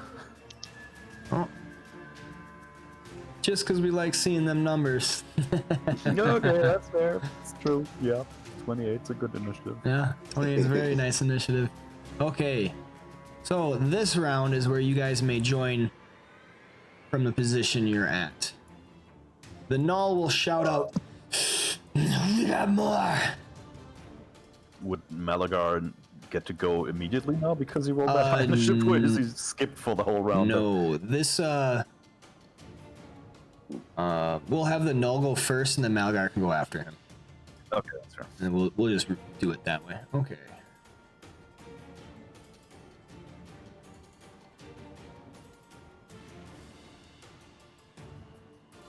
All right. The Null Demonic Scourge is going to shift down and make an attack with combat advantage against Guy. Alright. And that is a miss. That doesn't deal anything. Malagar can go. Alright. Malagar will go down here.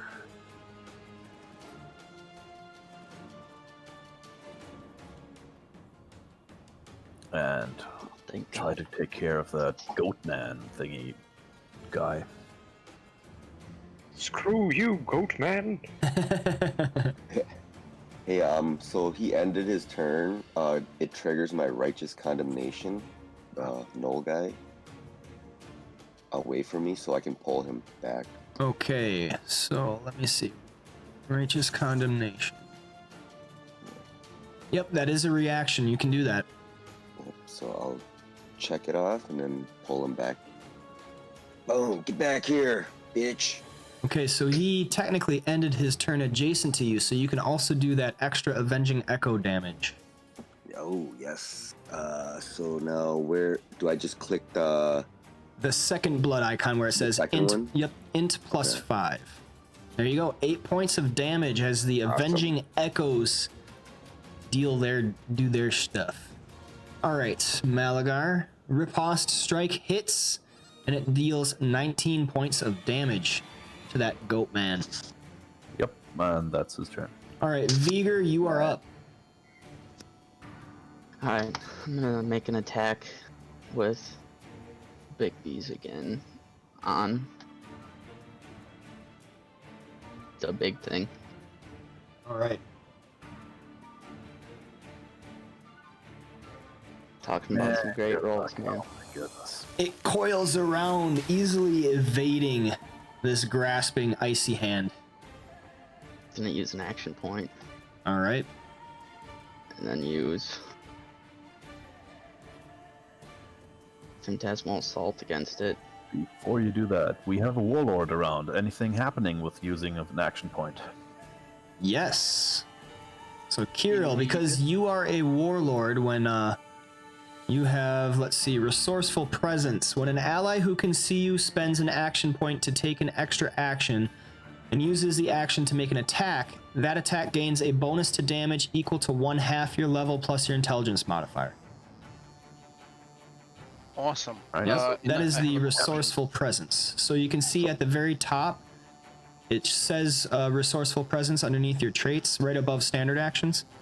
Let's see if Vigor hits. Yep, so Vigor, go ahead and make that attack. Oh my god. The same roll. Seriously, oh my goodness. Oh man. Unfortunate. But Resourceful Presence, if the attack hits no target, the ally gains temporary hit points equal to 1/2. So now you can do that plus sign on Vigor. At least something. Dude, just let me hit. Yes. Does that work? No, wait. Boom. There you go. And Vigor, you get 5 temporary hit points. Nice. Alright, and then I'm just gonna stay right here. End my turn. Are you sustaining Big B's? Yeah, Okay, that's my minor. Sorry, I forgot to say that. that's all right. It's been a while since we played, so I'm gonna remind. All right, the satyr, or the horned goat man.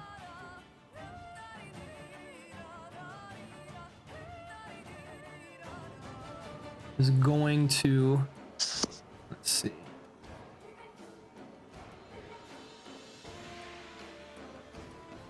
going to go right here. So that's 1, 2, 3, 4, 5, and 6. It is going to shoot its short bow. And that hits Malagar. So that deals 11 points of damage. And then as part of the same action, move 3. 1, 2, 3. Shoot another attack with its short bow. And that is another hit. So Malagar takes another 8 points of damage. Okay. The other goat man is going to shoot its bow from behind cover at Osiris. That is a hit. So that's gonna target my Avenging Echo and my Sensor of Retribution. Yes, that will do both of those. So go ahead and deal damage to Horned Goatman 2. Okay, so Off I the will corner over here. So I deselect this guy, right? And then select him to do the damage. Yep.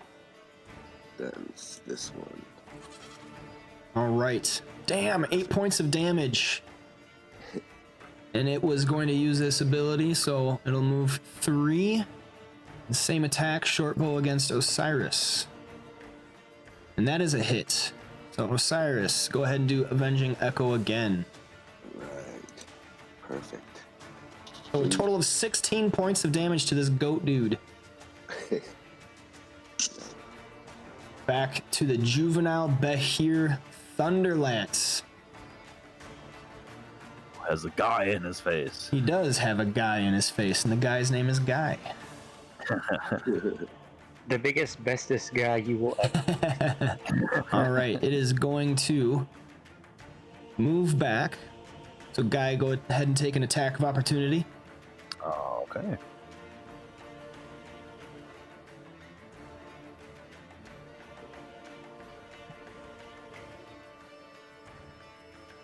That is a hit. Guy takes the opportunity to deal 12 points of damage with his greatsword, so he moves That's back. how you do it. One. Look at that. 2, Three. 3, and 4. Damn, those were lucky. All right, and he will target Guy. Another thing kind of looking like it's regurgitating, like a lump is slowly moving up its serpentine body. It is going to start shaking, and then its frills kind of going out, and you see crackling static energy. All of a sudden, it shoots out directly at Guy. I mean, So this is There a goes hit with a 27. Guy, you're going to take some damage. Ooh. All right. 16 points reduced to 11. It's not bad. And then the same attack kind of leaps off of Guy, chain lightning going to Osiris. Osiris will take this attack. That is a hit with a 32. Osiris.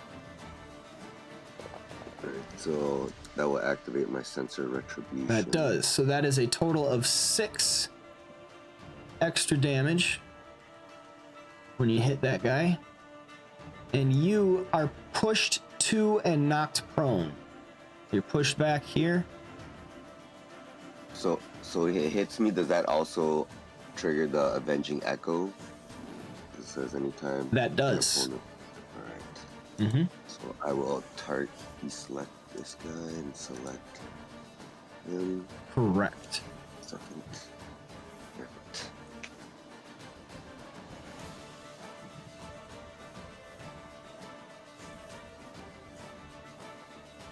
All right, 8 points of damage to Juvenile Behir Thunderlance.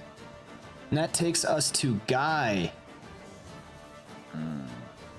That be here. But we have to focus on some enemies, so let's go for the unidentified null Scourge there. Guy's gonna move closer to the... and he's gonna hack at it with a great sword. Oh, That is a hit. should identify that guy. 10 points of damage. Anyone in immediate danger? Oh, we're still fine. Okay. All right, the horny goat going to drop its bow and use an attack against Malagar. We'll interrupt them because he riposte striked it. All right, go ahead.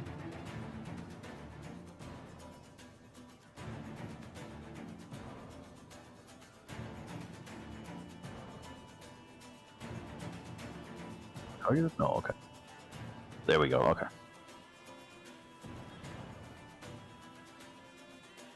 That is a miss. Unfortunate. And hit riposte. Okay, go ahead. All right, so this goat man drops its bow, takes out a short sword, and kind of does a little feint right in front of Malagar. And Malagar does fall for it. So he has combat advantage against Malagar. That is a minor action. It will shift up 1 as part of that attack, and then cut out with its short sword, stabbing at Malagar. But that is a miss. All right, Kirill, you have received initiative. Awesome. Quick question. The combat advantage, which gives +2... No, the combat leader trait. +2 power bonus to initiative. I need to cast it before we roll for initiative, right? So there's a way that I have that as an aura. So I have already put that on you. Everybody within that aura will get that bonus automatically. Otherwise, Awesome. It's always good at the beginning of an encounter to say, remember the initiative bonus, guys, because it may not proc correctly. Okay. Yep. Fair enough. I would like to move behind the Gnoll Scourge, and attack it with Commander Strike. Okay. So, So basically giving Guy yeah. the attack. Yep. Yeah. Okay.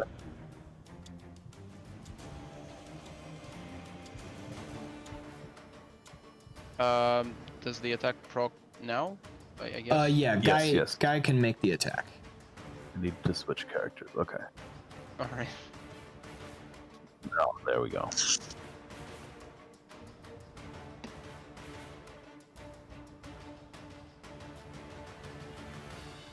That is a miss. Yeah. And you see that Guy is not reacting perfectly to your command yet because he doesn't know you or anything. For future reference, you don't want to grant him basic attacks. He's not good with that. He's got a Boston accent. He's like, what's this guy? What is he telling me? Why is he telling me what to do? Yeah, you want to trigger Malagar. But we couldn't have known that though. All right. In that case, you know, I'm not mad. I'm just a little bit disappointed. and then I cast Adaptive Stratagem on all allies within my range, which should be everyone. In burst 10. Yes, that is. So what you can do, on the very top right of the map, you can locate the flag, and you click that. That targets all friendly units. There you go. That's only one ally in the burst. Boom. Oh yeah, that's only one ally in the burst. It's not all allies. Oh, the ally against. Yep, one ally. Sure. Okay, that's how do I cancel that? I just. That's all right. Which ally do you want it on? Because I can fix that.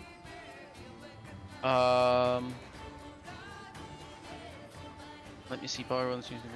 So powered bonus would be good. Let's put it on Malagar. Okay. Malagar has that bonus now. All right. Is that a fair call? What would you say? Yeah, absolutely. Malagar Yes. or Malagar. Osiris. Yeah, also good. Malagar deals a lot Malagar or of damage. Osiris. Eager, if he hits, is really good for that. Big if. My hand is malfunctioning. And that will be it.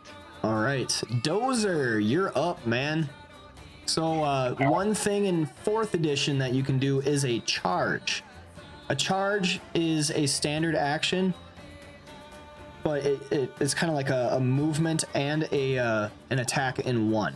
And you do have an ability that you can charge with. Knockdown Assault allows you to use it in place of a melee basic attack. Just throwing that out there. I was thinking about possibly charging at the unidentified Scourge, but it seems that he's already pretty much down for the count. So yeah, I was going to actually try and get to the big baddie. Yes. And try to kind of lock him down. You actually could. Yeah. You actually could. Can I make that distance?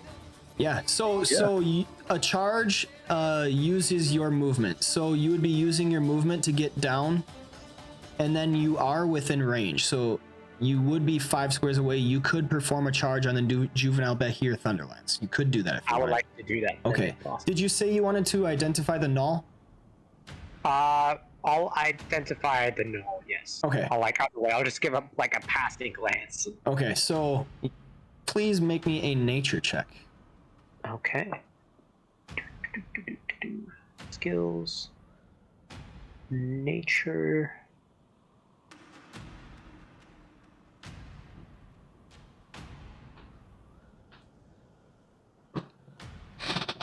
Of course I get the higher rolls. I don't need them. All right. 24. Yes, you know that this is a null demonic scourge. And it has an aura that gives bonus to attack rolls to creatures nearby it. It also has abilities that deal extra damage when he has allies near him. And nulls actually also deal more damage when they are bloodied. You do know all those things. Okay. I'm gonna yell at this information. In character, I'll just be like, hey, this guy's gonna get more dangerous when he's weaker. And then keep the others away from him as I run by. And then I'm gonna charge And charge it into one of those 2 squares that I'm putting out there. I will charge there. So that hopefully if he lightning breaths me, I will be out of range, so he can only lightning breath me. Alright, so I'll charge there, yeah. Alright. And I'll smack him with whatchamacallit? Knockdown assault. Yep. Go ahead and target him using control click. Control click. There. Now when you do the sword icon on knockdown assault, it will make the attack. Okay. And that is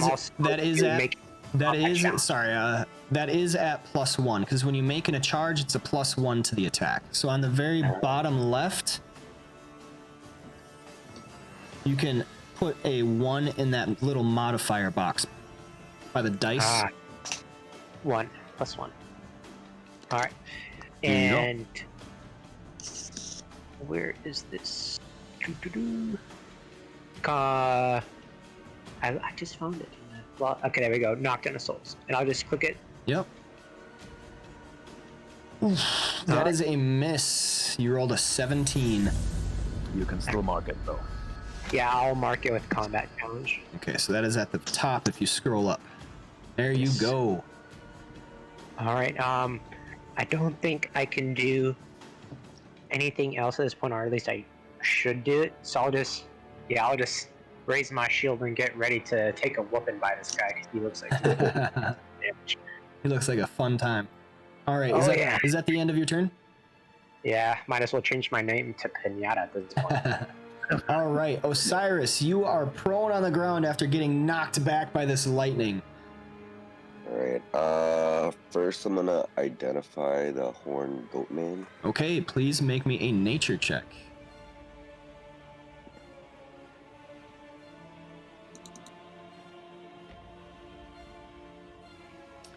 You know these are satyrs, but you don't know much else about them. Right. Is the warden, is he considered undead? No. Oh, you lucky. You so lucky. Alright, well then I will stand up, use my movement, stand up. Okay. And then I will do a radiant. Well, let me unselect this guy and select my node. Oops.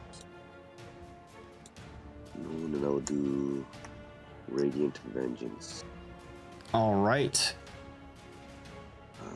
So my Distant Vengeance will allow me to use the double roll, right? Correct. So you do have advantage on that. Okay, so It's I will. the top oath double roll. Perfect. Then I will do Distant Vengeance, which should also. That is a hit with a 28. So when you hit, it will do the extra 6 damage. Okay, perfect. That's all. So your hit, boom, 18 points of damage to the Null. Now it is bloodied. Yep, he cries out, ah! I will apply my temporary hit points. Now I will also use Ruthless Demonstration because he is bloodied. So every single creature that can see me will get a -2 to their attack Yes. against me. Go ahead and target every enemy on the field of battle. Okay, so is that not the flag? Oh, it's this one. Yep. And then I hit this, right? There you go. So you got the -2 for them. Nice. Also, Now- since you bloodied the triggering enemy, you can immediately make an intimidate check against it to force it to surrender. So go ahead and make me an intimidate. All right. So do I have to select him or do deselect Nope, everybody? you can just make you can just make a roll. Okay, so intimidate. Okay. On an 11, that does not beat his score.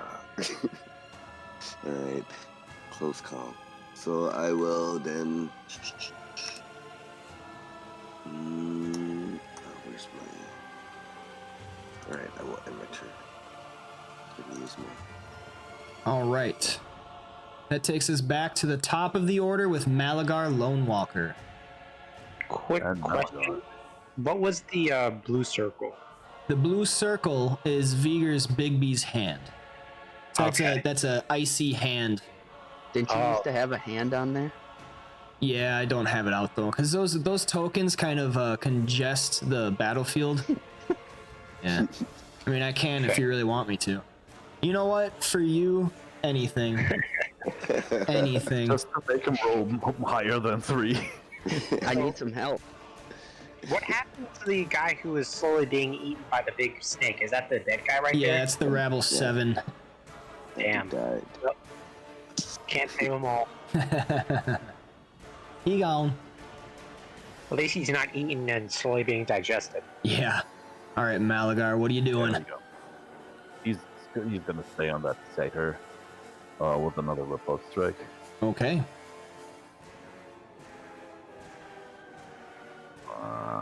Okay, I guess That is a that. miss, man. Gotta shift over to here though. I don't think his dice like you using them.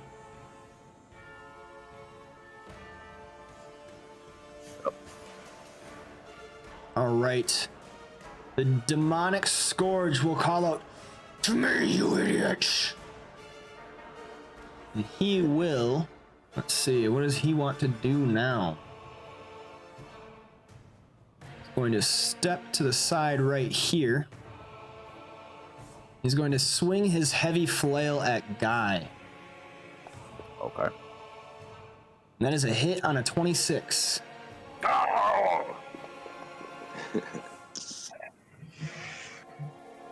So that's 12 reduced to 8, but I hit the wrong one, so that's added 2 on top of that. Okay. 33 points of damage, and you are knocked prone, Guy. You're even more a bastard. You're even more of a bastard. Exactly. Okay, that takes us back to Vigor. What do you got? Alright. I'm gonna move my hand. 1, 2, 3, 4, 5. Right there. I'm gonna help Malagar out here.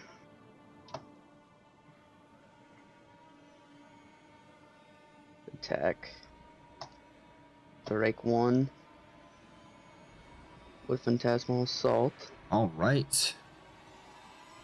That is a hit with a 25. 9 points of damage. Yep, and now he's got combat advantage and can't do opportunity attacks. Then I'll sustain my hand with my minor, and that's my turn. All right. There you go. Satyr did it. Rake 3.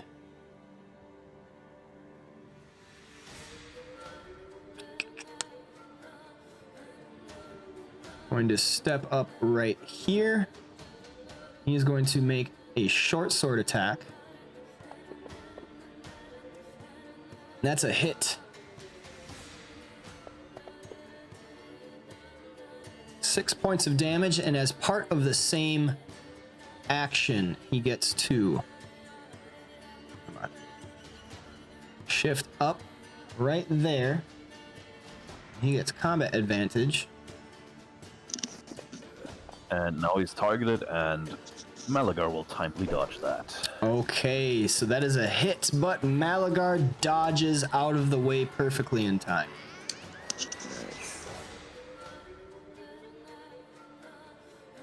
I don't know what happened there. All right. Very well done. And right away the Satyr Rake's like, what the hell? Here. Okay, Satyr Rake 2. Going to drop his longbow. 1, 2, 3, 4. Yeah, 5. He's going to go right there, and he's going to attack Guy. But first, he is going to make a feint with his weapon. And that is a hit. So he's going to shift here afterwards. And he now has combat advantage against you, Guy. To the end He of... had that to begin with because Guy was prone, but go ahead. Oh yeah, that's true. Too many moving parts.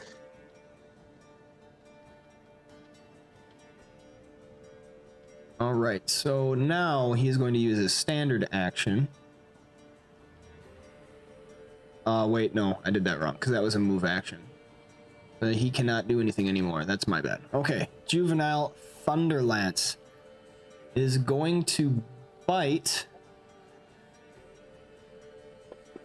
at Dozer. That is a hit.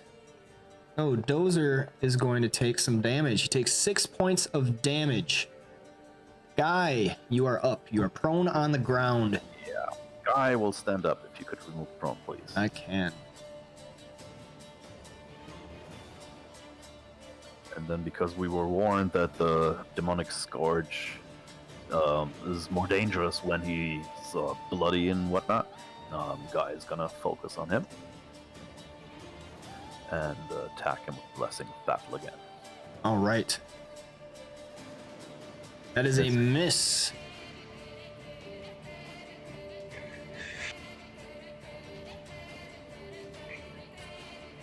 Malagar is very bloodied over there, though, so he's gonna get some healing out.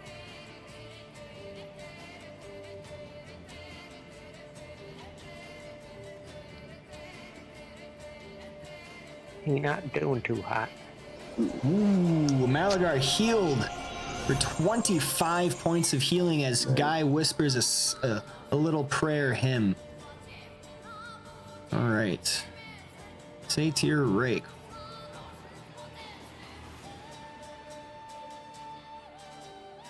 Is going to duck behind this building. 1, 2, 3, 4, 5, 6.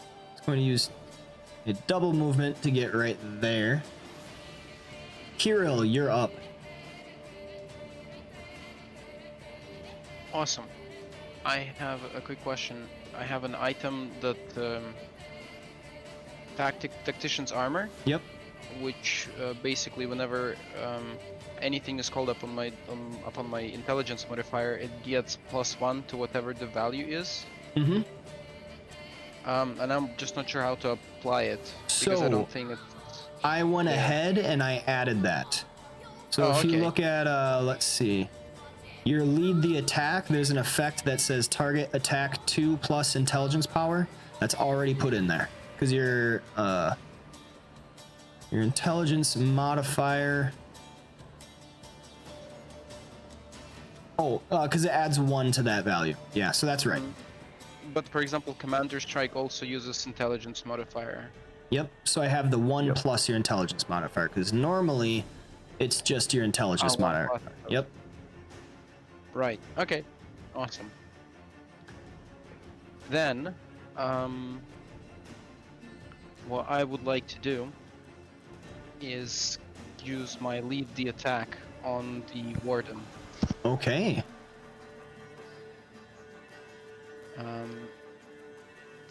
So I selected him. It's control click to select. And you can Right. see, yep, there you go. You can see in the combat checker who you have targeted. Yeah, I just noticed. And in the attacks, not just this. That's a hit with a 20. There you go. Awesome. That's gonna spell doom for that one. 15 points of damage from 3 weapon dies. So until the end of the encounter, you and each ally within 5 squares of you gain a power bonus to attack rolls against the target equal to 1 plus your intelligence modifier. So that null is going to be dead very quickly. So you can go ahead and use that big arrow at the top to target all friendly units and drop that extra effect if you wish. It just doesn't go on Dozer. AC 130 above. So then that first effect, you can click that for lead the attack. There you go. Perfect. Since that was my standard action, Correct. You still have a minor and movement if you wish to use them. I would like to inspire Guy. Okay. And I'll tell him, you're a great guy, Guy. All right. So I got him targeted for you. There you Alright. go. Now, you left. 27 points of healing. I'm never going to kill you guys. All right. That's the plan. Then he also gets those extra effects for your feat choices. Yep. Let Jesus take the wheel. And so for movement, I can try to dash out. Right. Shift, yes. Shift. yes. I keep saying it shift. Trying to think if that's what I want to do. If you shift away, you'll be out of threatened reach, but also you won't be able to flank with anybody. Mm-hmm. And flanking gives a +2 bonus to the attack. Right. So I'm just I think I'm gonna shift one down closer to Guy. Okay. All right. All right. And that will be it. All right, Dozer, you're up, buddy. All right. Hit that bang. I mean, I'm not sure if it's even worth knocking it prone because I still have that attack right because it didn't land, or did I use it up then? Nope, that's an at will, so you get to use it as many times as you want. At wills don't need to recharge.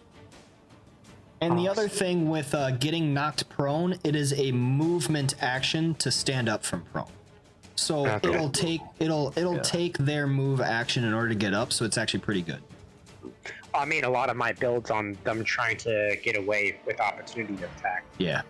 So I'm not sure if it's better to just smack it now I see and then it. attack Okay. it again when it's running away. Yeah, I follow what you're saying now.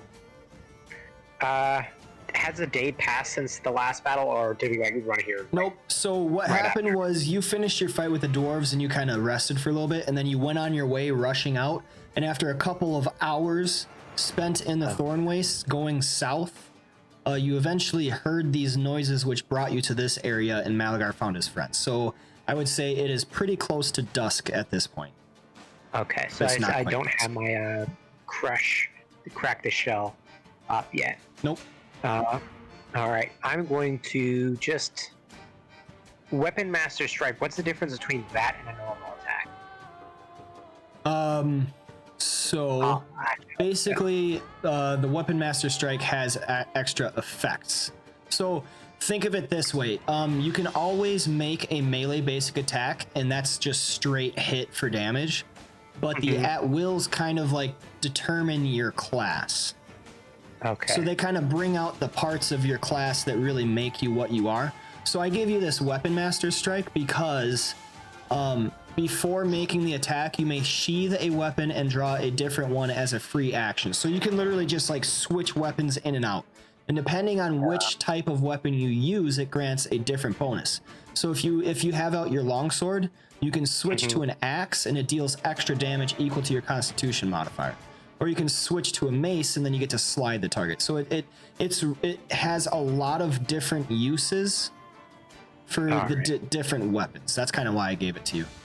And if you like it, keep it. Otherwise, definitely look at those powers and pick your own. All right, I'll just make a basic attack then at the moment, or a weapon strike. I'll make a weapon strike. All right. On a 15, you miss, unfortunately. Man, you're not rolling very high. If I roll higher than a 5, it's a miracle. So yeah, I mean, do I need to reapply my combat challenge, or is that on until I shift targets? So I believe the mark lasts until the end of your next turn. So you are going to want to apply that because it doesn't last forever. All right, I'll reapply that. Okay. And then that'll be the end of my turn. All right, Osiris. Punching bad, but occasionally punches back. You'll get there. Him, and I will move here. Grant me combat advantage. Now I go to modifiers, right, and click the plus on combat advantage. Yeah, I also believe I added one on yours up by your traits. You know where you find the Oath double roll? I have combat advantage as well. I'll put these around it so maybe it'll. There you go. Oh, there you go. I see it. Yeah, oops. Nice. There, that way you can easily find them. Okay, so I already clicked the plus CA. Is that okay? Yep. Okay, perfect. Okay, now I will get. Now since he's Oath, I will do a bond of retribution with the double roll. Critical hit. Yeah, baby. There we go. Time to eat fucking weapon. Ooh, you got an effect. Yes. All right, Effect. Osiris. As you take your big maul, because you have a maul now, right? Yep. Sure do. Life Drinker Maul, I believe. Yes, sir. All right, as you take your maul out, you wind back and strike out with all of your might. The divine might of your god Cord ringing out as it comes into contact with the Null's head, and you cut it clean from its body. Decapitation. Instant death. Yes. Decapitation with a maul. Oh, that hurts. Yeah, that was a powerful blow. Boom. Them crit tables, bruh. He didn't even cut it off. He just completely ripped it off. Yeah, it's like the body was the golf tee, and he just knocked the golf ball off the top. I will. I'll be able to switch my oath now to this big Thunderlance. Yep. Okay, here it is. And select him, and I will use an. Oh crap! All right, I will. I'm returning an action point. Who are you putting it on? The Thunderlance? Yeah. Okay, because you didn't have him targeted. I thought I did. All right, you're good now. Got it. Perfect. Thank you. All right. Back to the top of the order with Malagar. Right. Malagar will just throw a dagger at this rake number 3 person there. All right.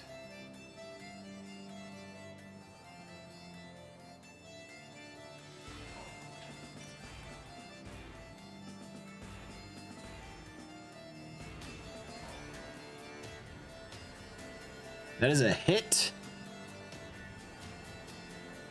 With big dams. 27 points of damage. And then he will join with the rest of the team down there. Ugh. To go there to eventually set up some flanking. All right, the Warden Null. His body just falls limp to the ground. Vigor, you are up.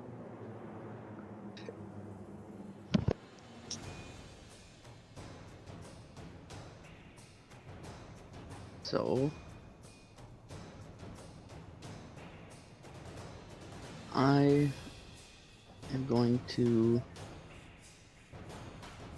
try and grab the Thunder Lance. All right, make me an attack roll. That is a hit. Finally, There we with a go. 25. Wait, just asking, would a 20 have a hit? 20 versus its reflex? No, it would not. Because we still have that effect +5 from the daily the Warlord used, but that should only be against the demonic Scourge. Ah, I see. Okay, I can fix that.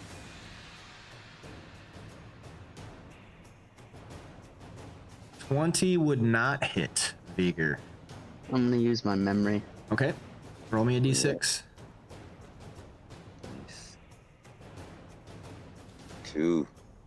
22. That is a hit, just Yes. enough. Alright, Very nice. I already did the damage. Grabbed. And I'm gonna move.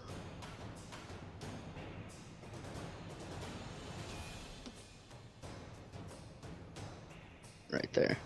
All right. And I'll sustain that as my minor, and that'll be my turn. I was waiting for you to stop your turn. All right, Satyr Rake is going to capitalize on this. Let's see. 1, 2, 3, 4, 5. He's going to run up at you, Vigor.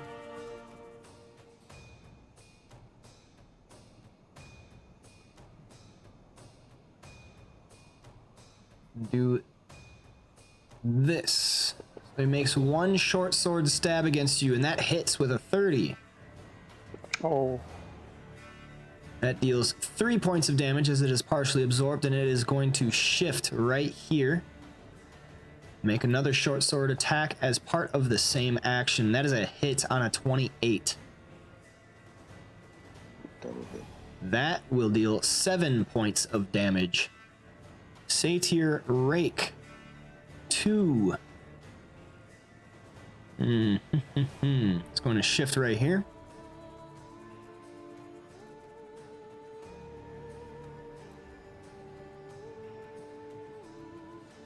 Do I want to do that? Yeah, I already did it. Okay, so short sword attack. I gotta make sure to do this.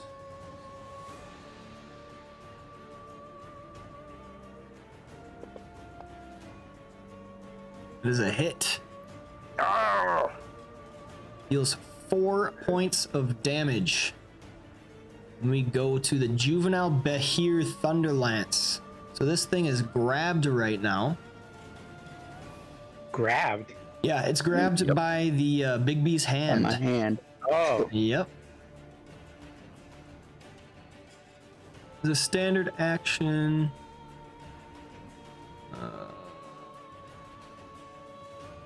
Okay, uses your fortitude or reflex defense. It is going to attempt to escape. Would that trigger an opportunity attack? Not necessarily. It can as part of that shift one square if it Yeah. succeeds, and then it would trigger your punishment, your mark punishment. Yeah, so I'll let you know if it procs or not, and Lyle can keep me honest on this. Okay, so it is going to make an athletics check against your fortitude, Vigor. Oh my god, and it got a 1. What's your fortitude, Vigor? Because you got 15. 13. Bruh. Okay, so as part of the escape, it is just going to shift right there. And triggers an attack. So your combat he's not- challenge. Whenever an enemy shifts, I can make an attack against them. Yep, that is Yeah, the mark. that is correct. Go And I ahead. can make this a melee basic attack. Yep, melee basic attack. That is a hit. Punished. Really. Alright. 8 points of damage, and you may push it if you wish to. Can I push it any direction, or is it just going to be pushing it pretty much south? It has to be away from you. So yeah. it could go there, Mhm. it could go there, or it could go there. Alright, I'll keep it by. Okay. I'll push it. Also, I just noticed something. I am currently equipped with the Iron Arm Guards of Power that gives a +2 to all my attack rolls. Is that Shoot. I think I forgot to put that on, so I'll make sure that that gets procced. okay? Because I was doing horribly, and I'm like, this is meant to prevent that. Yep. That's +2 damage rolls, not attack rolls, though. Oh, damage rolls. And Yep, that's only all to right. melee, but that's- Good catch, because I definitely forgot about that. There we go. Now you got it on. Okay. And if it's a Alright. damage roll, do I get 10 damage with that roll? Should, yeah. Yeah. Okay. Okay, so that's kind of all that thing can do, because it used its standard action. I suppose it could move away. Yeah, he's gonna do that. Trigger another opportunity. It attack? will. So go That's ahead, Alright. go ahead and make another attack against it. Alright. It wants to get the F away from you. I'm just standing in front of it. Bad. watching it. So another really basic attack. Let's do an opportunity attack. That is a hit. Go ahead and roll Yeah. damage again. So another 10. Yeah. That, Why didn't that damage because go on? Fantasy Grounds thinks that melee is a keyword and would only proc Ah. if you have that in the keywords. Okay, Alright. gotcha. Are these Just considered- delete the melee. Yep. are these Melee is considered always opportunity attacks? That is not an opportunity attack because it's a granted attack by your power. Okay, alright, Yep. because if it was an opportunity attack, like I could have been doing so much more punishment. But alright. This right now Okay. was an opportunity attack, though. So I have his health correct, and another thing, because of combat superiority, an enemy hit by your opportunity attacks stops moving. Oh, but it's not an opportunity attack. Okay, so like you managed to interrupt it, and you may push it if you wish. I'll keep it there. Okay, so that stops its movement. Guy, you're up. So just for asking, how much more damage would you have done? Because that right there was an opportunity attack. Yeah, that's right. Oh man, so many freaking moving parts. Okay, so let's see. Sorry, I Combat- have a long sword of great opportunity. And great opportunity. I think it'd just be another D6. So that is a power. Do you wish to use that power?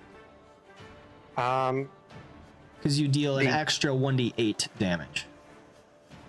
Yeah, I'll use it. Okay, go ahead and roll me a d8.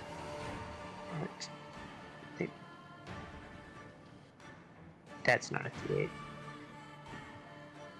The 8 is the one that shows the 8. Okay. Yeah, another. So that's just another. Okay, so another 2 damage plus combat superiority. That was an opportunity attack, so that bonus equals your wisdom modifier, so that's an extra 1 on top of there, so that's an extra 3. That's Uh, a lot of damage. The wisdom modifier is to the attack roll, not the damage roll, though. The damage. Is that true? Yeah, it's Yeah, like that's the attack roll. 5%. Okay. Yeah. Yep, that's All right. right, top. Okay.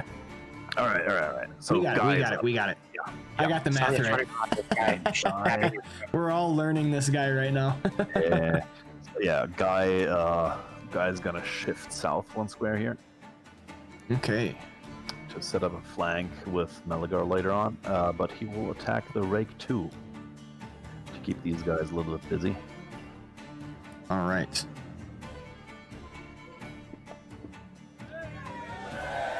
Ooh, critical Anything hit. extra? Ooh, nice. You do not have an effect. Okay.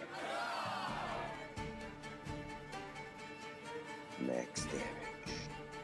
Yep. Some Oof. decent damage. 21 points of damage. Pretty good. Pretty good.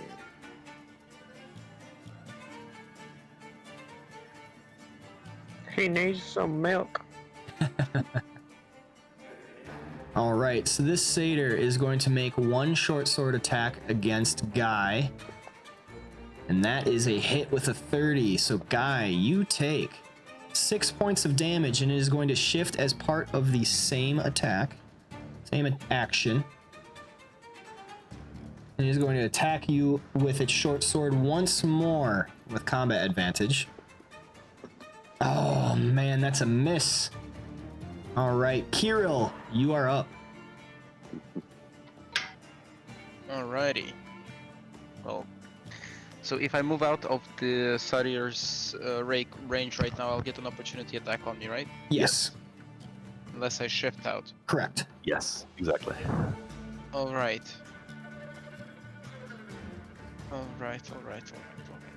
I am going to intuitive strike on the Okay, just- Satyr rake too. Just don't target Guy. You're still targeting Yep, Guy from I got last it round. off. There you go. There we go.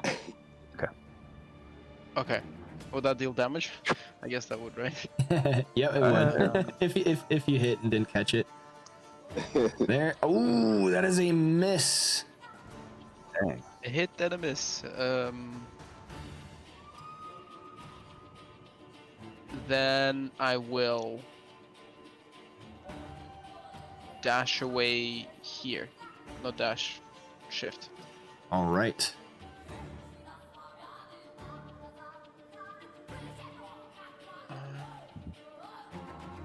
That will be it.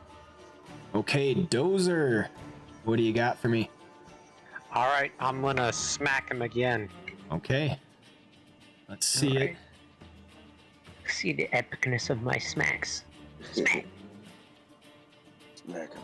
There we go. 25 is a hit. Kerblam. All And since right. this was a, do I need to be clicking the? I need to be clicking the plus Constitution plus AC, right? The two little No. guys So that- it did. For this specific power, it depends on what weapon you used. You used your longsword, which is a heavy blade, so you get the second effect.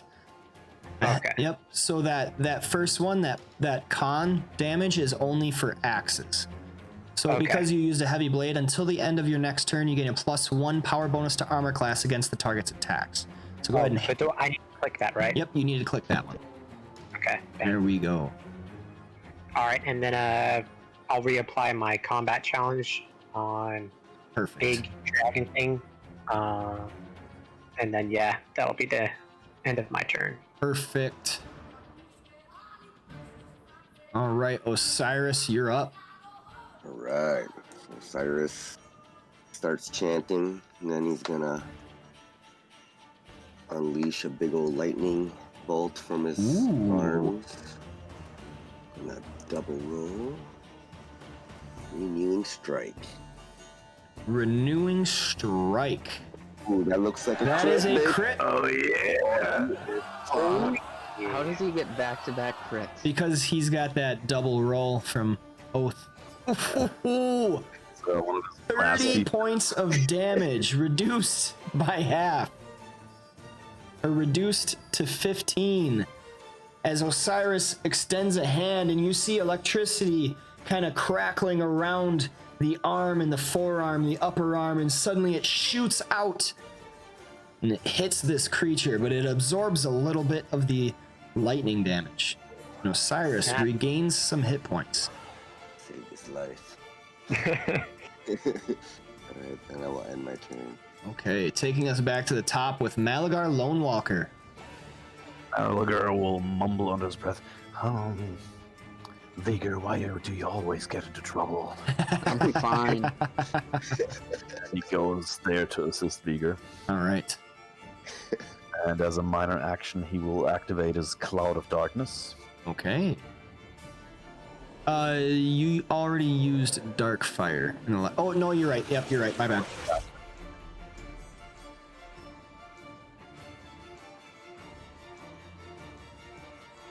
So basically, that makes that the setter rake is basically blinded, and Vigor can just move away without provoking. And Malagar will whisper that to him. Just walk away.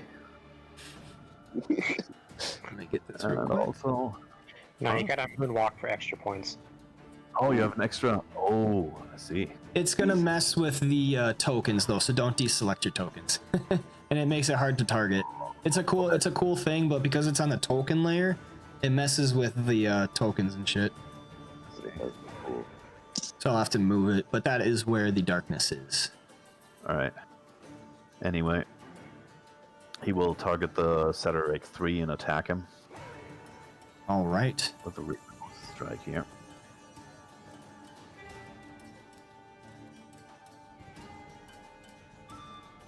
Ooh, that's a miss with a rolled 3.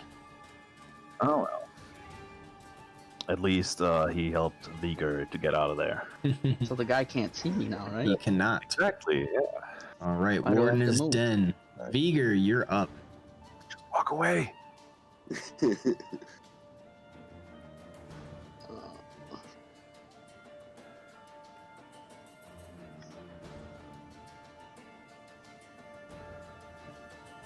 What do you got for me, Vigor?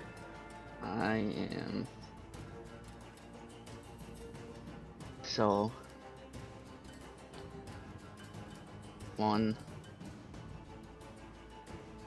2, 3, 4, 5, 6. All right. As you move, he's gonna make an attack, swooshing through the air, but that's it. He does not hit you. Too slow. Because he knew you moved, but he couldn't see you. Then.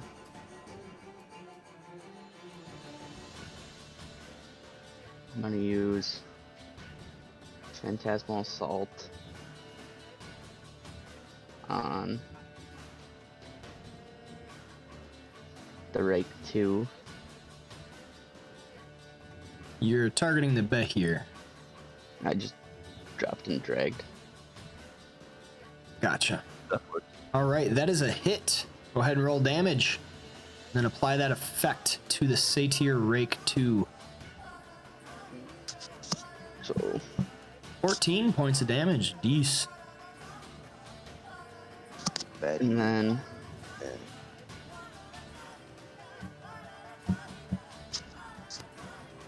so is critical the same as bloodied? Would that count as bloodied still? It is bloodied, yes. Still count as bloodied, yeah. Alright. Would this, if I use Call of the Weak, is that gonna, that doesn't affect me, does it, since I'm bloodied too? All the week. Where is that? Gotta find it. Each bloodied creature within 5 squares of me. No, I don't it know. wouldn't. It wouldn't target you. Alright. So now I'm gonna be able to hit Rake 2 and Thunderlance. Yep. All right, so you all see Vigor holding out this blood red orb, and he casts a shimmering phantasm at the Satyr Rake, and then a moment after you see a pulse of crimson energy, and the two bloodied creatures on the field, Satyr Rake 2 and Juvenile Behir, Thunderlance, both cry out in pain. 9 points of damage to the Rake, and 8 points to the Thunderlance. And that's my turn. All And you right. can get that thing out of there. Satyr Rake 3 is in this darkness. He doesn't like it, so he's gonna move out. Technically, Malagar, you get an attack of opportunity against him. All right.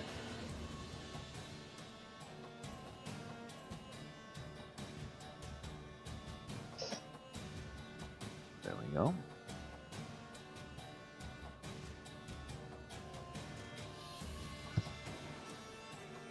Ooh, critical looks good. hit, man.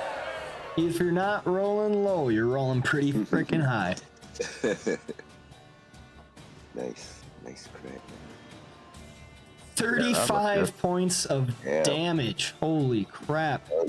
Did not see that coming. Why did that roll the 2 things? How did it? It's got like 5 dice. Oh, I know why, because of the magic critical effect. Because it's got your sneak attack and that. Okay, gotcha. Yep. That's correct. All right. This satyr backs up and takes a mean stab from Malagar. Ah!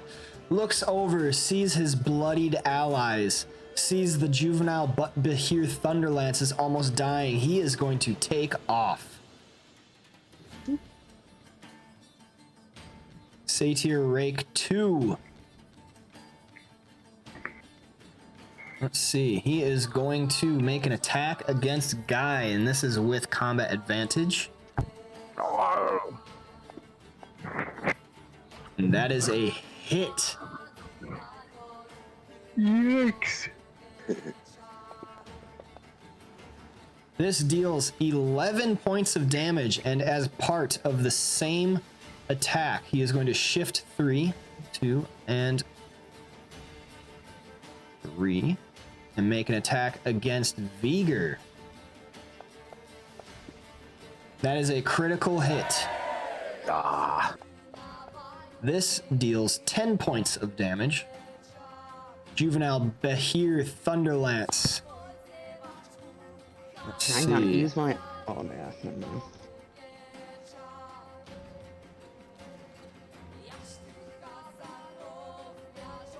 Oh yeah, he is going to target Vigor with its I'm going dying breath. Interrupts that with Yes, the shield. you trick will. save. So, Although I don't know if that interrupts it, or because it just says if it hits or misses myself or an ally. Oh no, it's with the melee attack. Never mind. which one? Which? It would be shield riposte. Okay, shield riposte. That's only for melee. Yep, an ally an enemy adjacent to you hits or misses you or an ally with a melee attack. Yeah. But combat challenge will allow me to interrupt still. Yes, Not that just not will, being- because in 4th edition, ranged attacks provoke opportunity attacks. Nice. So Oh. can you only use one item power, like per encounter? No. How come my teleport is crossed off then? Your teleport is racial power, and it's an encounter power. It says item power teleport, and that's the one when I get Item hit. power teleport. I think you can. I think you're only supposed to be able to use one item power per encounter. Really? I think so. We'll check on that because whenever you click an item power, it clicks off all the other items. Oh, okay, so that's the old rule set when 4E was published. You can only use an item power per day and then another item daily power per milestone that you get. And the Paragon, it's 2 per day plus milestone stuff. But that was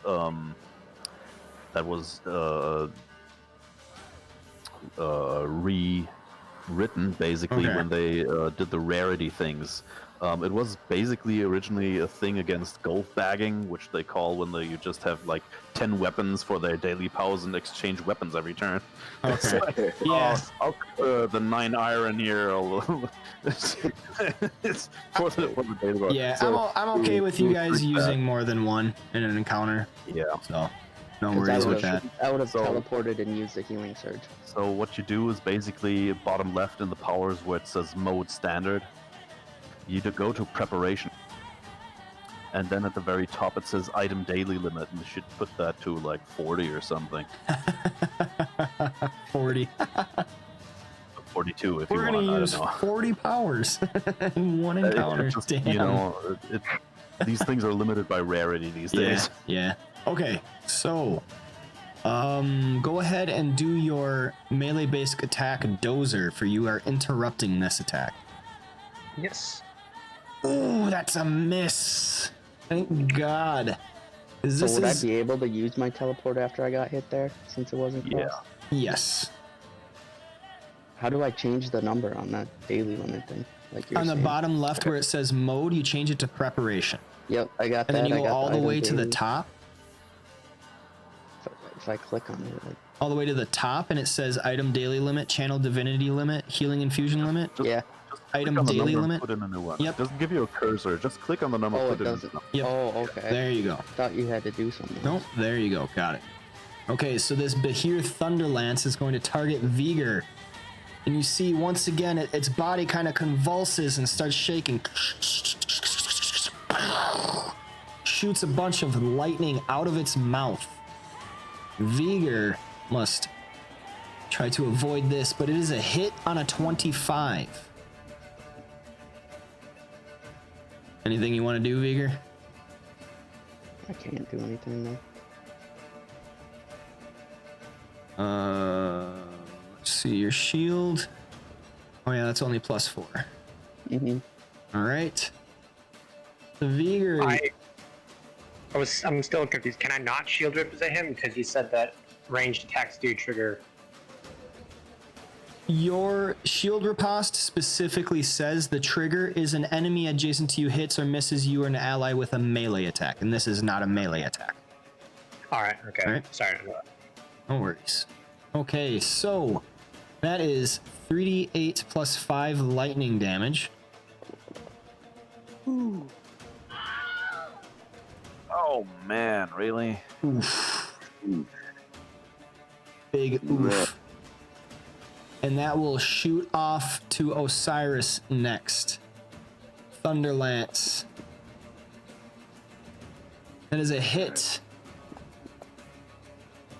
Deals 18 points of damage, and you are pushed 2 and knocked prone. Jesus. Right. Bruh. Of all the times to roll poorly. Guy, you are up. Yeah, dang.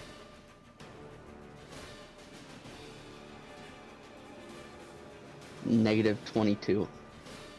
Yeah, you're dead. Yikes. Wait. So when do you die? At -40. 20. Yeah, When you die, it's at negative your bloodied Bloody value. Yeah, so His Vigor's bloody dead. He's value not is dying. 20. He's yeah, dead. I'm dead. Oh man. Oh no. Well, we're gonna find a priest fast. But it teleported before. Yeah, we need level 8 priest. Anyway, yeah. Guy will. Ah, damn. I wanted to heal him right now. Okay. Okay. I guess. Time for the battle standard. I'll scratch that. I'm gonna shift away from that setter rake thing. Actually, shift here. Okay. Wait, did that roll of mine include my wisdom bonus? Attack roll? I don't think it did. Would a So- 20... Would a 20 have hit? What is it targeting? AC. So many damn things on here. Let's see. Doubt it. Your basic attack targets AC. So a 20 versus its AC does not hit. Alright, and the arm guards are just for damage, not for attack rolls. Yes. Okay.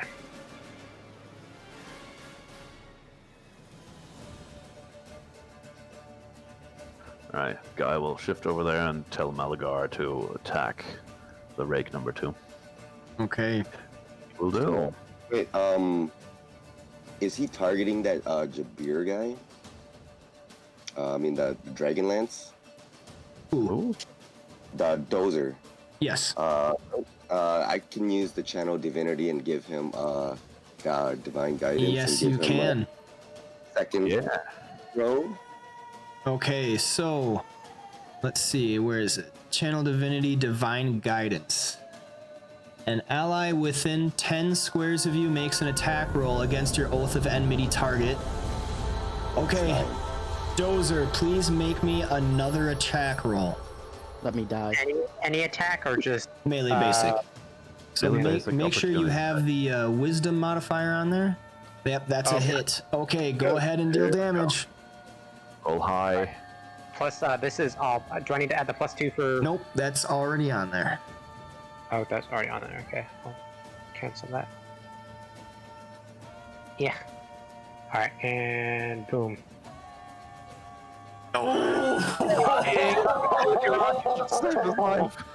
Oh my god. Okay, so just like that, that's all retconned. Viger is no longer dead.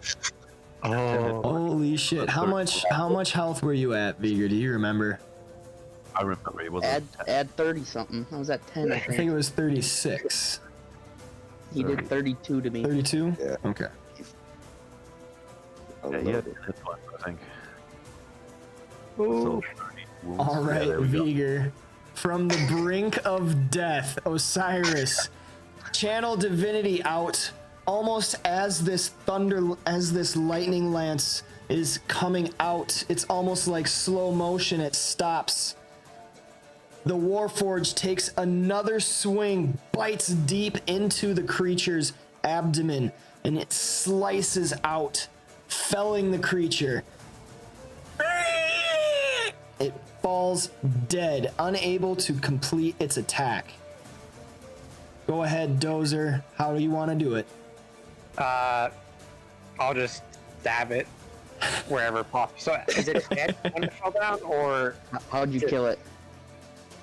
Describe the kill. Yep, describe Describe. the kill, basically. I'll? Okay, so when I'm interrupting the attack, like is Yep. that the killing blow, or do I Yep. have to go after the column and stab? Nope, it? the just attack, describe how the you interrupting a fucking- clack was the killing blow. All right, so to interrupt, I'll pretty much just stab it and then shove it as deep as I can, and just keep going. Like my arms reaching into his body. I'm just continuously diving this blade into him. A whole vendetta against this creature, felling it, saving Viger's life, literally. Ooh. Oh my Alright. goodness. Viger, how much damage did you take? Because that's not supposed to be on there either. What do you mean? Because the lance hit Viger, and then it jumped to Osiris, and Osiris got hit as well. It did 32 to me. Yeah, it did 32 already- to you, you but fixed it didn't deal that much to Osiris. I don't remember. No, 15. 15. 15? Okay, so 18. 18? The chat says I think 18, yeah. Yeah. all right, we're all caught up now. So Guy, Alright, Guy plants the battle standard of healing, which is the blue zone. okay, That's a standard action, and then he's gonna heal Viger. okay. That seems necessary right now. Yeah.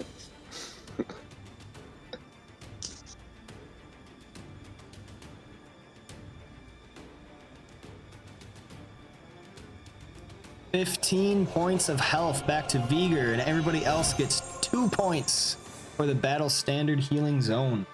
I'm gonna do that.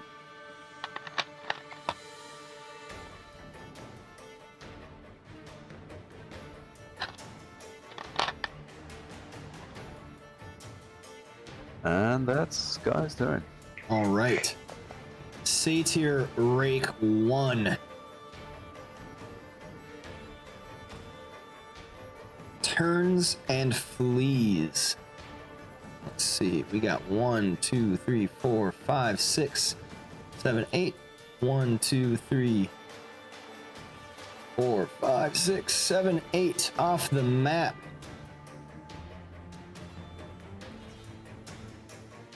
Kirill, what are you doing? All right. So, Kirill would like to move here. Would be better. So I will move here. Okay, if you move there, you will provoke an attack of opportunity. Because you move into this space first and then move there. Oh, so here would be first. Yep. And if I move into there, I won't trigger an attack of opportunity. You will not, because you're moving into its threatened range. Alright, then I will stay there. Okay. And from there, I'm gonna use Intuitive Strike. Okay. Bam. That is a hit with a 22. Awesome. Nice. Then we will have damage. Nice. 9 points of damage. And I will give +1 attack to Dozer. It's for any ally. An ally who attacks the targets. Any Yeah, ally. so basically the next one, whoever that is. Then. Oh, okay. Yep. Yeah, then that was a mistake. No worries, Yeah. he's gonna be the next one. So Yep. Yeah, So yeah. Dozer can move into range, and if he has combat advantage, he will get that bonus. So Dozer, if you move right here, you will be flanking with Vigor, and then That's you the will plan. get that. Also, it is granting combat advantage from Vigor's Phantasmal Assault, so anyone that attacks it has combat advantage, and you'll have It that. shouldn't be anymore. That's all right. just move to flank. Yeah. Yeah. Okay, Yeah, Dozer. so go right there. Yep. So now you can apply that effect onto Dozer, or the All right, Intuitive so Strike. I basically just smacked twice, right? No, that's 5th edition where you get advantage. In 4th edition, combat advantage is a +2, Okay. so you have a +2 to hit. But what Kirill did was use an ability that gives you a better bonus, so you actually have a +3. All right. So I'll just add 3 to whatever I roll. It's already on you. Don't even have to worry about it. Go ahead and make your attack, and then you got it. Awesome. That is a Alright, hit with a 23. All right. And smack for the blood, and that was a weapons master strike. Yes. 10. Oh, that was against Thunderlance. Okay. Oh, yeah. My That's bad. fine. This is All right, 10 points of damage to the Satyr Rake, not quite putting him down. all right. And I'll apply a combat challenge on him. Okay. All right, and then I'll end my turn. All right, Osiris, All right. what do you got for me, bud? All right. I am going to move into combat advantage. Then I will oath him. You're prone. That makes a difference. You That was from before. I Yeah. should have taken that off, so he's not prone. okay, Yep, okay. that was from the a lot of stuff that happened. From the premonition that I had. Yep. Premonitions from Cord. Alright, I will oath him, and then I will have the combat advantage double roll, and I will just do the Bond of Retribution. Okay. That is a hit. Go ahead and roll damage, and go ahead and tell me how you want to do this. Okay, Osiris is gonna raise his maul high above his head with 2 hands, and just brings it down and cracks his skull open. Watermelon vibes. Yep. Like Gallagher. All right, guys, congratulations. You have successfully defeated the Warden encounter. Oh yeah. Oh, Let me get all these calculations for you real quick. Loot these guys. That was too close at that one point. that was crazy. I was like in my head, I was like, oh my god, did I just kill Veigar? Damn, this dude just died. I I thought wanted he was to dying. teleport after the Rake 2 hit me, but that stupid fucking thing didn't let me use it. Yep, that was a little unfortunate. I didn't really understand the severity of it, so I was like, Veigar's dead? Wait, what? Yeah, yeah. I was looking Like at first day on the total job, health. you're like, oh wait, what's going on? I was looking at his total health, and I'm like, he'll be fine. And then he's just gone. I'm like, oh, he's not gone. Yeah, everybody just like went quiet and like, wait, what? He's dead? Yeah, 32 damage against someone who has only 40 hit points is quite deadly. Okay, so first we will get the clan rivals on there, and I want to make sure that the right people get it. Do, do, do, do, do, do. All right, clan rivals. Awards 283 experience to Kirill, Dozer, and Malagar, and then the Warden will award to everybody, and we have Guy. Come on. Oh, shit's freezing up. It can't handle our power. I'm streaming and I'm doing a lot of stuff right now. My computer's not that powerful. Limping so we across got- the finish line. Got that. All right, great. The Warden anything? awards 292 experience points to everybody. Nice.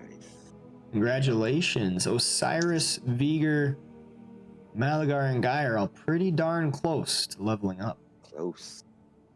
What about the, did you already give the XP from the, whatchamacallit?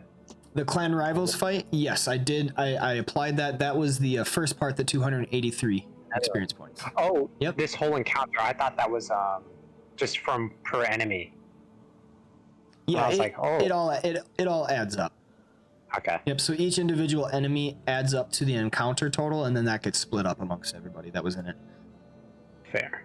All right, so as you crack the final blow on this satyr, and there's some of these bodies lying on the floor, the rest of the satyrs disappearing in the distance into the sands, you see the people slowly getting up from behind cover and from where they ran away, and they're looking at you, rising slowly. The wind from the sands playing a deadening silence over the scene. Nobody is speaking, nobody is talking. And this is where we will have to end the session. Huh?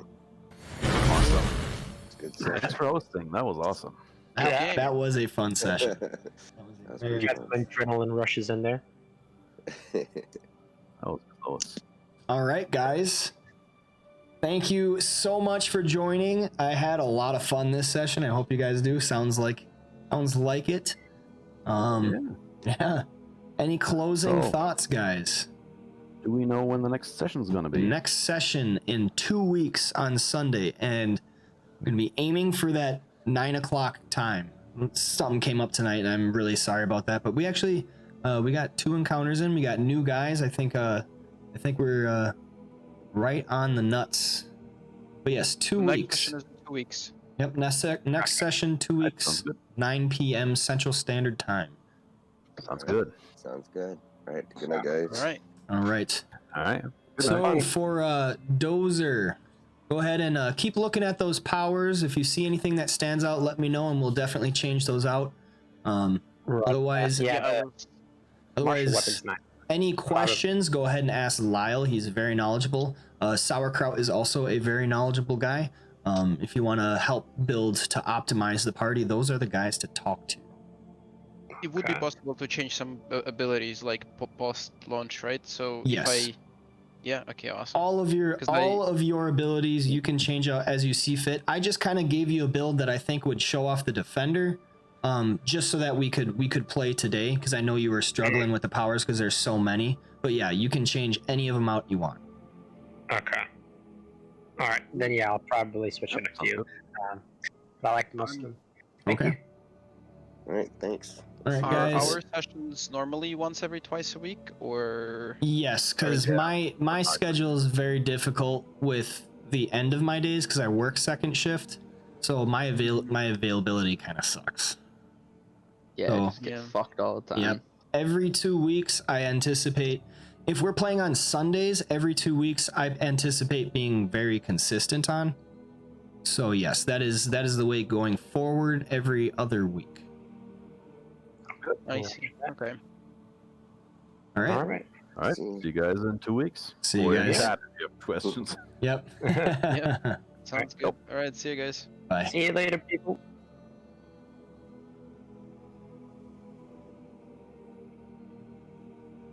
Oh, man.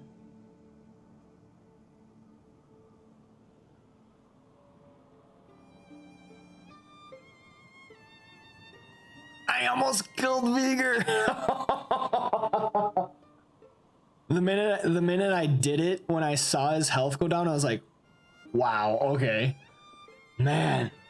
That was a hairy spot. I'm really glad with the guys though. I'm proud of them. Proud of frickin' Osiris. He used that ability. That is the first time he used that ability, and it was a good frickin' choice. Otherwise, we would be having to re-roll a new character for Viger.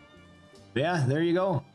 That was session 2 of the Scales of War campaign, The Lost Mines of Karak. They are now in the desert, in the town of Dunesend. I look forward to having Malagar joining this party. These new guys, they were fun. I'm really glad I found these guys. You know, I was looking for one, but I talked to a couple people, and these guys kind of stood out. Just, you know, comfortable speaking up, role playing. You know, that whole kit and caboodle. I'm really glad I found them. Great guys. We'll have some fun. We will definitely have some fun moving forward. Let's see. Yeah, Scales of War. Session 2, Lost Mines of Karak. Join not next Sunday, but in 2 Sundays, so every other week on Sunday, 9 p.m. We will be starting at the right time, that time. Check out the next episode, the next session, session 3. Looking forward to that. We will see what's going on in this village of Dunesend, where this null demonic scourge has come from, and what's going on with these villagers. As well, you can check out my Monday session games where I play 5th edition Dungeons and Dragons, and as part of the Horde of the Dragon Queen adventure model, we're going through the Tyranny of Dragons campaign.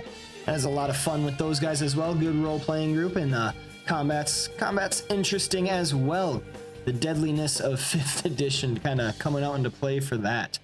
Otherwise, I do play Tavern League Encounters. If you don't know what that is, check it out.